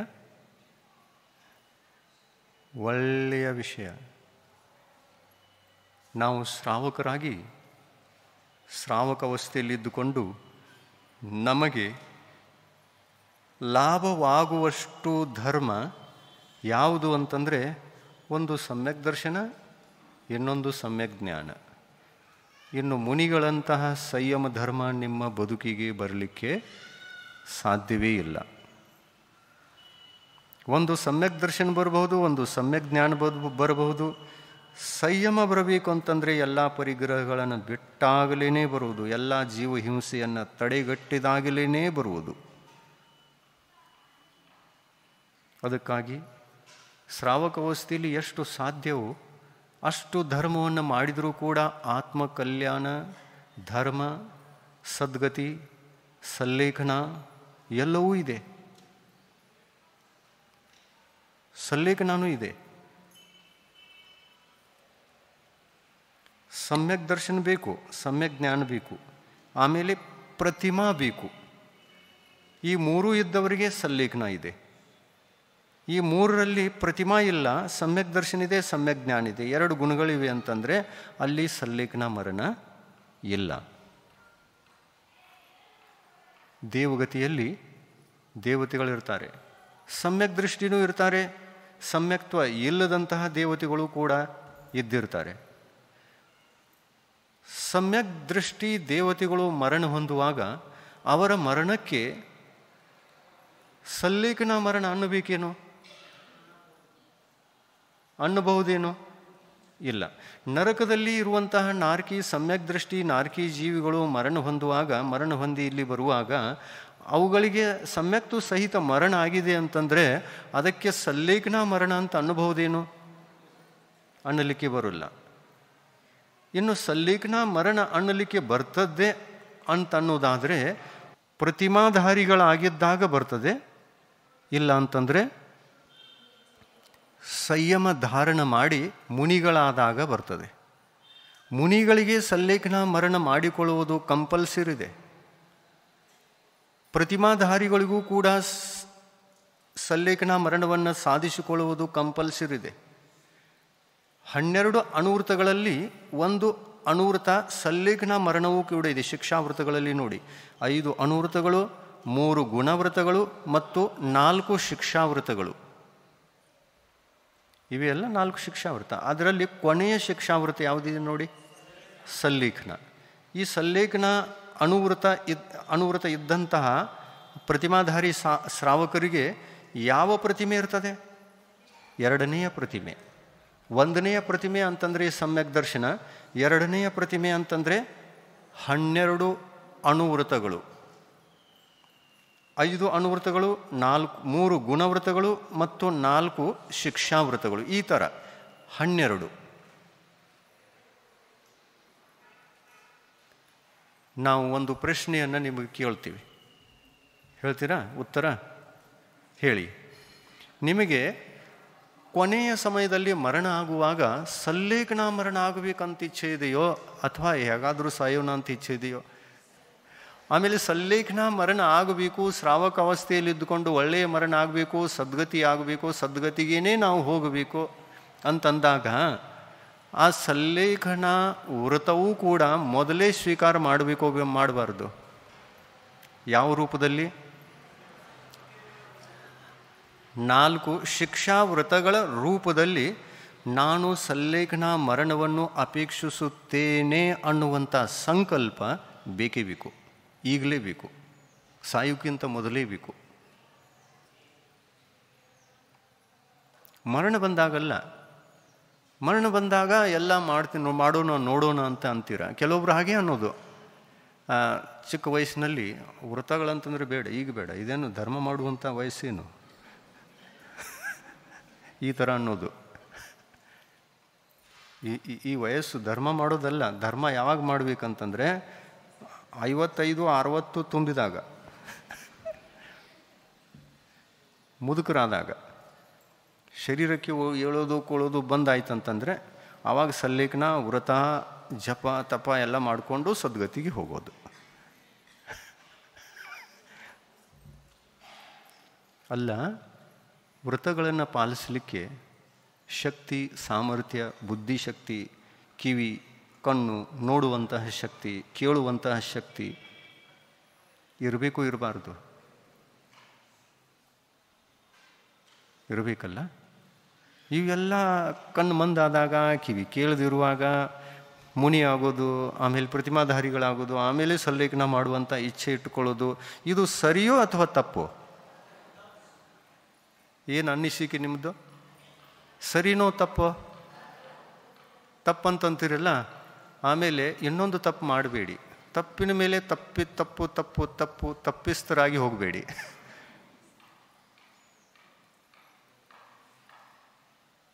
ಸಲ್ಲೇಖನ ಅನ್ನುವಂತಹ ಮರಣ ಎಲ್ಲರಿಗೂ ಬೇಕಂತೀರ. ಮತ್ತು ಯಾರಾದರೂ ಅಕ್ಕಪಕ್ಕದ ಮನೆಯಲ್ಲಿ ಸಾಯ್ತಾ ಇರುವಾಗ ಅವರಿಗೆ ಸಲ್ಲೇಖನೂ ಕೊಡಲಿಕ್ಕೆ ಹೋಗ್ತೀರ ಅಥವಾ ಇಲ್ಲ? ಯಾರು ಆರೋಗ್ಯರಿಯಲ್ಲಿ ನಮಗೇನು ಗೊತ್ತಿಲ್ಲ, ಹೋಗ್ತಾರೋ ಇಲ್ಲೋ. ಅಥವಾ ಈ ಭಾಗದಲ್ಲಿ ಸುಮಾರಾಗಿ ಎಲ್ಲರೂ ಈ ಥರ ಮಾಡ್ತಾರೆ.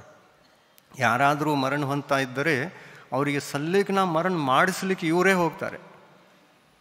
ಆ ಸಲ್ಲೇಖನ ಮರಣ ಏನು ಅಂತ ಕೇಳಿದಾಗ ಅದೇನು ನಮ್ಗೆ ಗೊತ್ತಿಲ್ಲ, ಅವ್ರು ಸಾಯ್ತಾ ಇದ್ದಾರೋ ಸಲ್ಲೇಖನ ಆಗಬೇಕು ಅವ್ರದ್ದು. ಆಮೇಲೆ ಏನು ಕೊಡ್ಲಿಕ್ಕೆ ಹೊಂಟಿದ್ದೀರಿ ನೀವು ಅಂತ ಕೇಳಿದರೆ ನಾವು ಏನು ಕೊಡ್ತೀವಿ ಗೊತ್ತಿಲ್ಲ, ಅವ್ರೇನು ತಗೊಳ್ತಾರೋ ಗೊತ್ತಿಲ್ಲ, ಆದರೂ ಸಲ್ಲೇಖನ ಮರಣ ಆಗಬೇಕಂತ ಉದ್ದೇಶದಿಂದ ಹೋಗ್ತಾ ಇದ್ದೀವಿ. ಅಲ್ಲಿ ಹೋಗಿ ಏನು ಕೊಡ್ತಾರೋ ಗೊತ್ತಾ? ಅವ್ರು ಬೇಡುವವರು ಏನು ಬೇಡ್ತಾರೋ, ಕೊಡುವವರು ಏನು ಕೊಡ್ತಾರೋ ಗೊತ್ತಾ? ಆದಾನ ಪ್ರದಾನ ಏನಾಗ್ತದೆ ಅಂತಂದರೆ, ಇಷ್ಟು ಬಿಡಿಸಿಬಿಡ್ತಾರೆ. ಬಿಡು ಎಲ್ಲ ತಿನ್ನೋದಿಲ್ಲ, ಉಣ್ಣೋದಿಲ್ಲ, ಬಿಡು, ತಿನ್ನು ಉಣ್ಣುವುದನ್ನು ಎಲ್ಲವನ್ನು ಬಿಟ್ಟಾಗ ಸಲ್ಲೇಖನ ಆಗ್ತದೆ ಅಂತ ಹೇಳಿ ಹೇಳಿ ಹೇಳಿ ತಿನ್ನು ಉಣ್ಣುವುದನ್ನು ಬಿಡಿಸುವಂಥ ಕ್ರಿಯೆಯನ್ನು ಮಾತ್ರ ಮಾಡಿಸ್ತಾರೆ. ಮತ್ತು ಆ ತಿನ್ನುವುದನ್ನು ಬಿಟ್ಟು ಸತ್ತ ಅಂತಂದರೆ ಸಲ್ಲೀಕ್ನ ಆಯಿತು ಅಂತ ಕಲ್ಪನೆ ಮಾಡಿಕೊಳ್ತಾರೆ. ಈ ಥರ ಯಾರು ಬೇಕಾದರೂ ಸಾಯಬಹುದಲ್ಲ. ಮತ್ತು ಉಣ್ಣುವುದಂತೂ ಸಾಯುವಾಗಿ ಇರುವುದೇ ಇಲ್ಲ. ಯಾರಿಗಿರ್ತದೆ? ಬಂದ ಆಗಿರ್ತದೆ ಅಲ್ಲ. ಆಮೇಲೆ ತಾನಾಗಿ ಅದು ಬಂದಾಗ್ತಾ ಇದೆ ಅಂದಮೇಲೆ ಅದು ಸಲ್ಲೇಖನ ಮರಣ ಯಾಕೆ ಅಲ್ಲ? ಸಾಯುವಾಗ ಹಸಿವೆ ಇರುವುದೇ ಇಲ್ಲ. ಹಸಿವೆ ನಿಂತು ಹೋಯಿತು, ತಿನ್ನುವಂಥ ಅವಶ್ಯಕತೆ ಇಲ್ಲ ಅಂತಂತಾನೆ. ಬಾಯೊಳಗೆ ನೀರು ಹಾಕಿದ್ರೂ ಉಗುಳಿ ಬಿಡ್ತಾನೆ. ಅದು ತಾನಾಗಿ ನಿಂತು ಹೋಗಿದೆ ಅಂದ ಮೇಲೆ ಅದು ಸಲ್ಲೇಖನ ಮರಣ ಯಾಕೆ ಅಲ್ಲ? ಇದನ್ನೆಲ್ಲ ಯೋಚನೆ ಮಾಡಬೇಕು. ಯಾಕೆ ಅಲ್ಲ, ಇದನ್ನೆಲ್ಲ ಯೋಚನೆ ಮಾಡುವಂಥದ್ದಿದೆ. ತಿನ್ನುವುದನ್ನು ಬಿಡುವುದೇ ಸಲ್ಲಿಘ್ನ ಇದೆಯೇನೋ? ಅಲ್ಲ. ರತ್ನತ್ರಯಧಾರಿಗಳಾಗಿ ಅವುಗಳನ್ನು ಪವಿತ್ರವಾಗಿಟ್ಟುಕೊಂಡು ದೋಷಗಳನ್ನು ಹಚ್ಚದೆ ಸಮ್ಯಕ್ತವನ್ನು ನಿರ್ದೋಷವಾಗಿ ಪಾಲನೆ ಮಾಡಿಕೊಂಡು ಚಾರಿತ್ರವನ್ನು ನಿರ್ದೋಷವಾಗಿ ಜೀವನ ಇಡೀ ಪಾಲನೆ ಮಾಡಿ ಆ ಮೂರೂ ರತ್ನಗಳ ಜೊತೆಯಲ್ಲಿ ಮರಣ ಮಾಡಿಕೊಳ್ಳುವುದೇ ಸಲ್ಲೇಖನ. ಯಾರಿಗೆ ಸಮ್ಯಕ್ ದರ್ಶನ ಇಲ್ಲವೋ ಅವರಿಗೆ ಸಲ್ಲೇಖನ ಎಲ್ಲಿಂದ ಬರೋದು? ಸಮ್ಯಕ್ ದರ್ಶನವೇ ಇಲ್ಲ, ಒಂದೂ ಗುಣ ಇಲ್ಲ ಅಂದ ಮೇಲೆ ಸಲ್ಲೇಖನ ಎಲ್ಲಿದು? ಇನ್ನು ಸಲ್ಲೇಖನ ಮರಣ ಇಲ್ಲ ಅಂತಂದರೆ ಶಾಂತಿ ಮರಣ ಇದೆಯೋ ಅಥವಾ ಇಲ್ಲ? ಶಾಂತಿ ಮರಣ ಇದೆ. ಅಶಾಂತಿ ಮರಣವೂ ಆಗಲಿಕ್ಕೆ ಸಾಧ್ಯವೋ ಅಥವಾ ಇಲ್ಲ?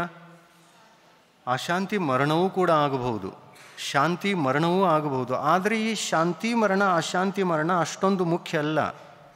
ಮುಖ್ಯತೆ ಯಾವುದಕ್ಕಿದೆ? ಸಲ್ಲೇಖನ ಮರಣಕ್ಕೆ ಮುಖ್ಯತೆ ಇದೆ. ಎಲ್ಲಿ ಸಲ್ಲೇಖನ ಮರಣ ಇದೆಯೋ ಅಲ್ಲಿ ಈ ಮೂರು ರತ್ನತ್ರಯಗಳು ಇರಲೇಬೇಕು. ಸಮ್ಯಕ್ ದರ್ಶನ ಇರಲೇಬೇಕು, ಸಮ್ಯಕ್ ಜ್ಞಾನ ಇರಲೇಬೇಕು ಮತ್ತು ಸಮ್ಯಕ್ ಚಾರಿತ್ರ ಇರಲೇಬೇಕು. ಸಲ್ಲೇಖನ ಆಗುವಂತಹ ಶ್ರಾವಕರಿಗೆ, ಮುನಿಗಳಿಗೆ, ಆರಿಕೆಯರಿಗೆ, ಕ್ಷುಲ್ಲಕರಿಗೆ, ಪ್ರತಿಮಾಧಾರಿಗಳಿಗೆ ಈ ಎಲ್ಲರಿಗೂ ಸಮ್ಯಕ್ ದರ್ಶನ ಇದ್ದೇ ಇರುತ್ತೆ. ಇದ್ದರೆ ಅದು ಸಲ್ಲೇಖನ, ಇಲ್ಲದಿದ್ದರೆ ಮುನಿಗಳಾಗಿ ನಾವು ಸಮ್ಯಕ್ತವನ್ನು ಪಾಲನೆ ಮಾಡ್ತಾ ಇಲ್ಲ. ಮುನಿಗಳಾಗಿ ನಾವು ಸಮ್ಯಕ್ ದರ್ಶನವನ್ನು ಪಾಲನೆ ಮಾಡಲಿಲ್ಲ ಅಂತಂದಾಗ ಸಲ್ಲೇಖನ ಮರಣ ಆಗಬಹುದೇನು? ಇಲ್ಲ. ದಿಗಂಬರ ಮುನಿಯಾಗಿ ಎಲ್ಲ ಆಹಾರವನ್ನು ಬಿಟ್ಟು ವಿಧಿವತ್ತಾಗಿ ಆಹಾರಗಳನ್ನು ತ್ಯಾಗ ಮಾಡಿ ಮರಣ ಹೊಂದಿದರೂ ಕೂಡ ಸಲ್ಲೇಖನ ಮರಣ ಆಗಲಿಲ್ಲ ಅಂತ ತಿಳ್ಕೊಳ್ಬೇಕು. ಇನ್ನು ಶಾಂತಿ ಮರಣ ಮಾಡಿಕೊಳ್ಬಹುದು, ಬೇಕಾದಲ್ಲಿ ಮಾಡಿಕೊಳ್ಬಹುದು. ಧರ್ಮ ಇದ್ದರೂ ಇಲ್ಲದಿದ್ದರೂ, ಸಮ್ಯಕ್ತ್ವ ಇದ್ದರೂ ಇಲ್ಲದಿದ್ದರೂ ಶಾಂತಿ ಮರಣ ಎಲ್ಲ ಕಡೆಗಿದೆ. ರತ್ನತ್ರಯಧಾರಿಗಳಿಗೂ ಕೂಡ ಶಾಂತಿಯಿಂದ ಮರಣ ಮಾಡಿಕೊಂಡ್ರೆ ಅದು ಕೂಡ ಶಾಂತಿ ಮರಣ. ಆದರೆ ಸಲ್ಲೇಖನ ಮರಣವೂ ಇದೆ. ಯಾಕೆಂದರೆ ರತ್ನತ್ರಯ ಇದೆ, ಸಮ್ಯಕ್ ದರ್ಶನ, ಜ್ಞಾನ, ಚಾರಿತ್ರ ಅಂತಕ್ಕಂಥದ್ದಿದೆ. ಆದ್ದರಿಂದ ಸಲ್ಲೇಖನ ಮರಣ ಇದೆ. ಈ ವಿಷಯವನ್ನು ನೀವೆಲ್ಲರೂ ಮೊದಲನೇ ಸಲ ಕೇಳ್ತಿರ್ಬೋದು. ಇಷ್ಟೊಂದು ಯಾರು ಹೇಳಿಲ್ಲ, ಚರ್ಚೆ ಮಾಡಿಲ್ಲ. ಅದಕ್ಕಾಗಿ ನಮ್ಮ ಪರಿಸ್ಥಿತಿ ಎಂಥದಿತ್ತು ಅಂತಂದರೆ ಸಲ್ಲೇಖನ ಮರಣ ಅಂತಂದರೆ ಎಲ್ಲರಿಗೂ ಆಗುವಂಥ ಮರಣ. ಆ ಶಾಂತಿ ಮರಣಕ್ಕೇ ನಾವು ಸಲ್ಲೇಖನ ಮರಣ ಅಂತ ತಿಳ್ಕೊಂಡು ಕೂತ್ಕೊಂಡಿರಬಹುದು. ಯಾರಿಗಾದರೂ ಹೋಗಿ ನಮೋಕಾರ ಮಂತ್ರವನ್ನು ಹೇಳಿತು ಅಂತಂದರೆ ನಮೋಕಾರ ಮಂತ್ರ ಕೇಳ್ತಾ ಕೇಳ್ತಾ ಶಾಂತಿ ಮರಣ ಮಾಡಿಕೊಂಡಿತು ಅಂತಂದರೆ ಅದೇ ಸಲ್ಲೇಖನ ಮರಣ ಅಂತ ನೀವು ಕಲ್ಪಿಸಿಕೊಂಡಿರಬಹುದು. ಆದರೆ ಅದು ಶಾಂತಿ ಮರಣವೋ ಅಥವಾ ಸಲ್ಲೇಖನ ಮರಣ? ಅದು ಶಾಂತಿ ಮರಣ. ಪಾರ್ಶ್ವನಾಥ್ ಭಗವಂತರು ಎರಡು ಸರ್ಪಿಣಿಯರಿಗೆ, ಸರ್ಪಿಣಿ ಎರಡಿದ್ದು ಅಲ್ಲ, ಆ ಸರ್ಪಿಣಿಗೆ ಕುಮಾರಾವಸ್ಥೆಯಲ್ಲಿ ಆಣೆ ಮೇಲೆ ಕೂತ್ಕೊಂಡು ಹೋಗ್ತಾ ಇದ್ದರು. ಕುಮಾರಾವಸ್ಥೆಯಲ್ಲಿ ರಾಜಕುಮಾರ ಆ ಕಟ್ಟಿಗೆಯನ್ನು ಕಡಿಯುವಂತಹ ಒಬ್ಬ ಸಾಧುವನ್ನು ನೋಡಿದರು. ಆ ಕಟ್ಟಿಗೆಯಲ್ಲಿ ಸರ್ಪಿಣಿ ಅಂತಕ್ಕಂಥ ಎರಡು ಜೀವಿಗಳಿದ್ದು ಅಂತ. ಇವರು ತಮ್ಮ ಅವಧಿಜ್ಞಾನದಿಂದ ಅದರಲ್ಲಿ ಜೀವ ಇವೆ ಅಂತ ಗೊತ್ತಾಯಿತು. ಆದರೆ ಆತನಿಗೆ ವಿಶ್ವಾಸ ಇರಲಿಲ್ಲ. ನಾನು ಕಟ್ಟಿಗೆಯನ್ನು ಕಡಿತಾ ಇದ್ದೇನೆ, ಒಳಗಡೆಗೆ ಜೀವಗಳಿದ್ದರೆ ನಿನಗೆ ಹೆಂಗೆ ಗೊತ್ತಾಯಿತು? ನನಗೆ ಕಾಣ್ತಾ ಇಲ್ಲ ಅಂದಮೇಲೆ ನಿನಗೆ ಹೇಗೆ ಗೊತ್ತಾಗ್ತಾ ಇದೆ ಅಂತಂದ. ಇಲ್ಲ ಇಲ್ಲ, ಒಳಗಡೆಗೆ ಜೀವ ಇದೆ ಅಂತಂದಾಗ ನಂಬಲಿಲ್ಲ, ವಿಶ್ವಾಸ ಆಗಲಿಲ್ಲ. ತಕ್ಷಣ ತನ್ನ ಕೊಡಲಿಯನ್ನು ತಕ್ಕೊಂಡು ಆ ಕಟ್ಟಿಗೆಯನ್ನು ಜೋರಾಗಿ ಈಟ್ ಹೊಡೆದು ಕಟ್ ಮಾಡಿಬಿಟ್ಟ. ಅದರಲ್ಲಿರತಕ್ಕಂಥ ಸರ್ಪಿನಿ ಎರಡು ಭಾಗದಲ್ಲಿ ತುಂಡಾದವು. ತುಂಡಾದ ತಕ್ಷಣ ದಯಾಭಾವದಿಂದ, ಕರುಣಾಭಾವದಿಂದ ಪಾರ್ಶ್ವಕುಮಾರ ಆಣೆಯ ಮೇಲಿಂದ ಇಳಿದು ಬಂದು ಆ ಹಾವುಗಳಿಗೆ ನಮೋಕಾರ ಮಂತ್ರವನ್ನು ಹೇಳಿದ. ನಮೋಕಾರ ಮಂತ್ರ 5 ಪದದ್ದಲ್ಲ, 5 ಪದಗಳ ನಮೋಕಾರ ಮಂತ್ರವನ್ನು ತೀರ್ಥಂಕರರು ಉಚ್ಚರಿಸುವುದೇ ಇಲ್ಲ ತಮ್ಮ ಬದುಕಿನಲ್ಲಿ. ನಮೋಕಾರ ಮಂತ್ರವನ್ನು ಹೇಳಿದರು ಅಂತಂದರೆ ಇಲ್ಲಿ ನಮಃ ಸಿದ್ಧೇಭ್ಯ ಅನ್ನುವಂತಹ ನಮೋಕಾರವನ್ನು ಹೇಳಿದರು.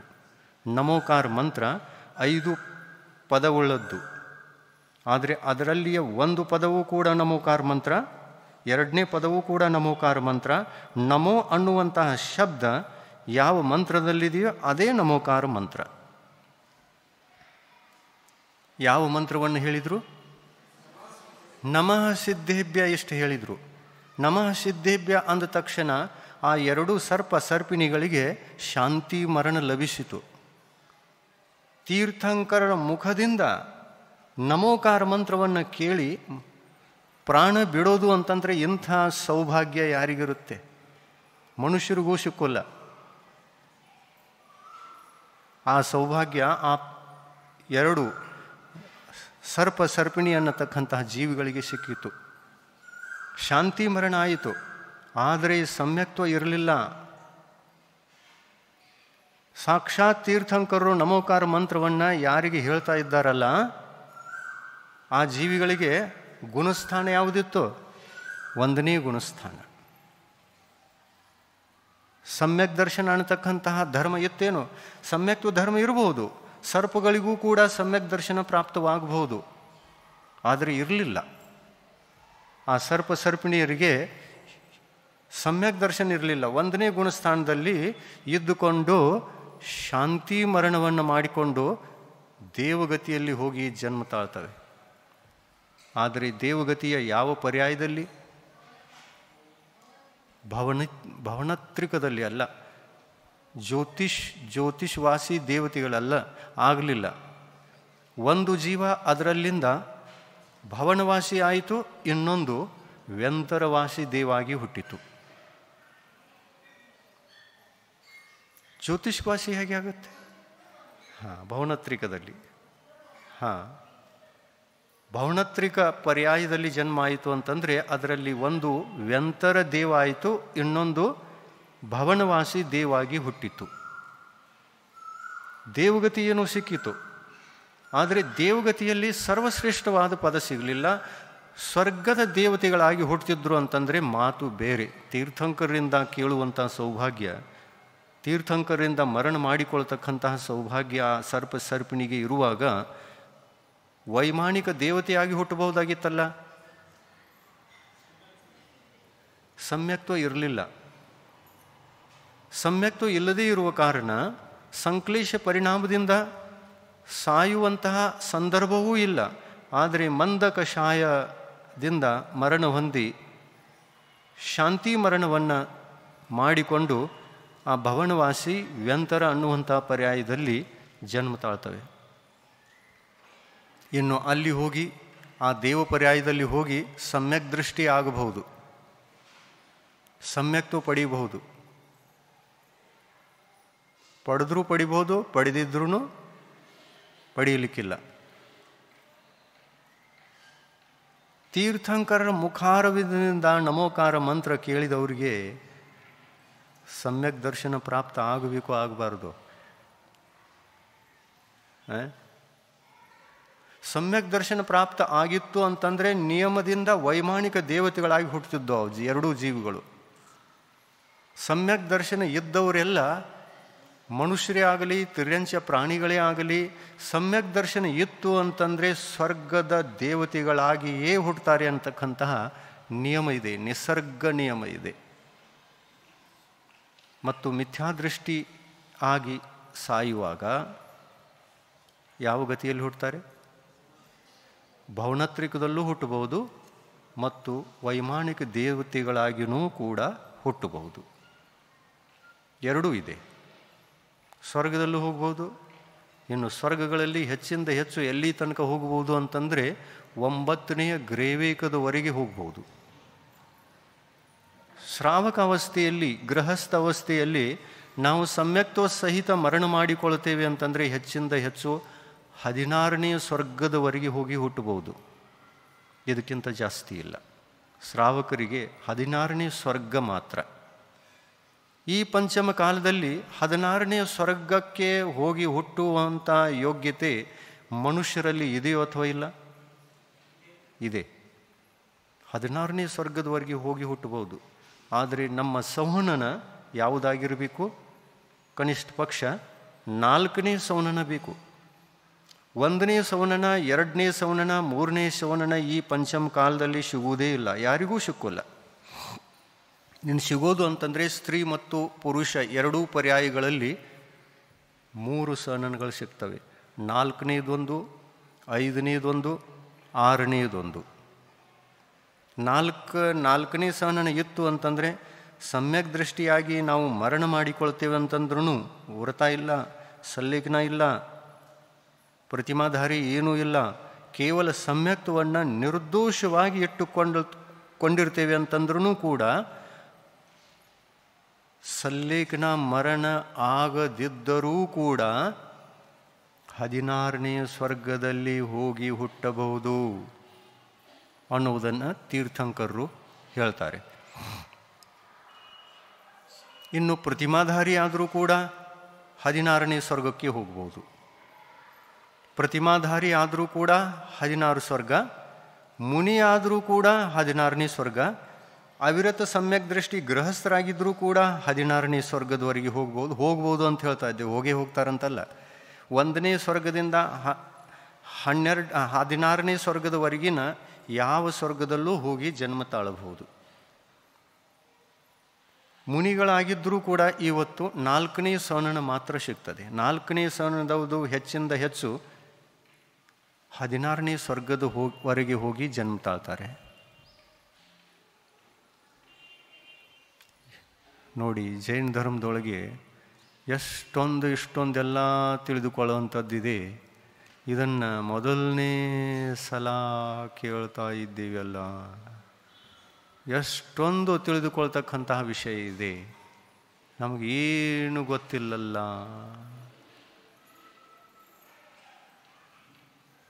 ಗೊತ್ತು ಮಾಡ್ಕೋಬಾರ್ದು ಈ ವಿಷಯಗಳನ್ನು ಮಾಡ್ಕೋಬೇಕು. ಇದನ್ನು ಗೊತ್ತು ಮಾಡ್ಕೊಳ್ಳದೆ ಈ ಥರ ಹೇಳಿದರೆ ಇದನ್ನೆಲ್ಲ ಏನು ಕೇಳೋದು, ಲಾಸ್ಟಿಗೆ ಹೋಗಿ ಒಂದು 4 ದಿವಸ ಸ್ವಾಧ್ಯಾಯ ಮಾಡೋದು, ಸಲ್ಲೇಖನ ಮಾಡಿಕೊಂಡು ಹೋಗಿ ಬಿಡೋದು. ಸಲ್ಲೇಖನ ಅಂತೆ. 1 ದಿವಸ ಸ್ವಾಧ್ಯಾಯ ಮಾಡಿಲ್ಲ, ಭಗವಂತರ ದರ್ಶನ ಮಾಡಲಿಲ್ಲ, ಮಿಥ್ಯಾತ್ವ ತ್ಯಾಗ ಮಾಡಲಿಲ್ಲ, ಇನ್ನು ಲಾಸ್ಟಕ್ಕೊಂದು ಉಪವಾಸ ತಗೊಳ್ಳೋದು, ಒಂದು 4 ದಿವಸ ಉಪವಾಸ ಆಗ್ತದೆ, ಶರೀರ ತ್ಯಾಗ ಮಾಡಿಬಿಡೋದು. ಇದು ಸಲ್ಲೇಖನ. ಸಲ್ಲೇಖನ ಈ ಥರ ಆಗ್ತದೆ ಏನು? ಈ ಥರ ಸಲ್ಲೇಖನ ಆಗೋಲ್ಲ. ಸಲ್ಲೇಖನ ಅಂತಂದರೆ ಸಾಯುವಕ್ಕಿಂತ ಮುಂಚಿತವಾಗಿ ಸಮ್ಯಕ್ ದರ್ಶನ, ಜ್ಞಾನ, ಚಾರಿತ್ರ ಅನ್ನತಕ್ಕಂತಹ ಈ ರತ್ನತ್ರಯದ ಧರ್ಮವನ್ನು ಶ್ರಾವಕರೇ ಆಗಿರಲಿ ಅಥವಾ ಮುನಿಗಳೇ ಆಗಿರಲಿ, ಯಾರೇ ಆಗಿರಲಿ, ಈ 3 ಪಾಲಿಸಲೇಬೇಕು. ಸಮ್ಯಕ್ತವನ್ನು ಪಾಲಿಸಿದಾಗ, ಸಂಯಮವನ್ನು ಧರಿಸಿದಾಗ ಮಾತ್ರ ಸಲ್ಲೇಖನ ಆಗ್ತದೆ ವಿನಃ ಈ ರತ್ನತ್ರಯವನ್ನು ಧರಿಸಲಿಲ್ಲ ಅಂತಂದರೆ ಸಲ್ಲೇಖನ ಮರಣ ಇಲ್ಲವೇ ಇಲ್ಲ. ಇನ್ನು ಸಾಯುವಂಥವರಿಗೆ ನಾವು ಸಹಾಯ ಮಾಡಬೇಕು ಅಂತಂದರೆ ಇದನ್ನಷ್ಟೇ ಸಹಾಯತೆ ಮಾಡಬಹುದು. ಆ ಪಾರ್ಶ್ವಕುಮಾರ ಯಾವ ರೀತಿಯಲ್ಲಿ ಆ ಸರ್ಪಗಳಿಗೆ ನಮೋಕಾರ ಮಂತ್ರವನ್ನು ಹೇಳಿದ್ನೋ ಆ ರೀತಿ ಸಾಯುವಂಥವರಿಗೆ ನೀವು ಕೂಡ ನಮೋಕಾರ ಮಂತ್ರವನ್ನು ಹೇಳಿ ಶಾಂತಿ ಮರಣವನ್ನು ಮಾಡಿಸ್ತೀರಾ ಅಂತಂದರೆ ಶಾಂತಿ ಮರಣ ಏನೋ ಆಗಬಹುದು, ಆದರೆ ಅದು ಸಲ್ಲೇಖನ ಮರಣ ಅಲ್ಲ.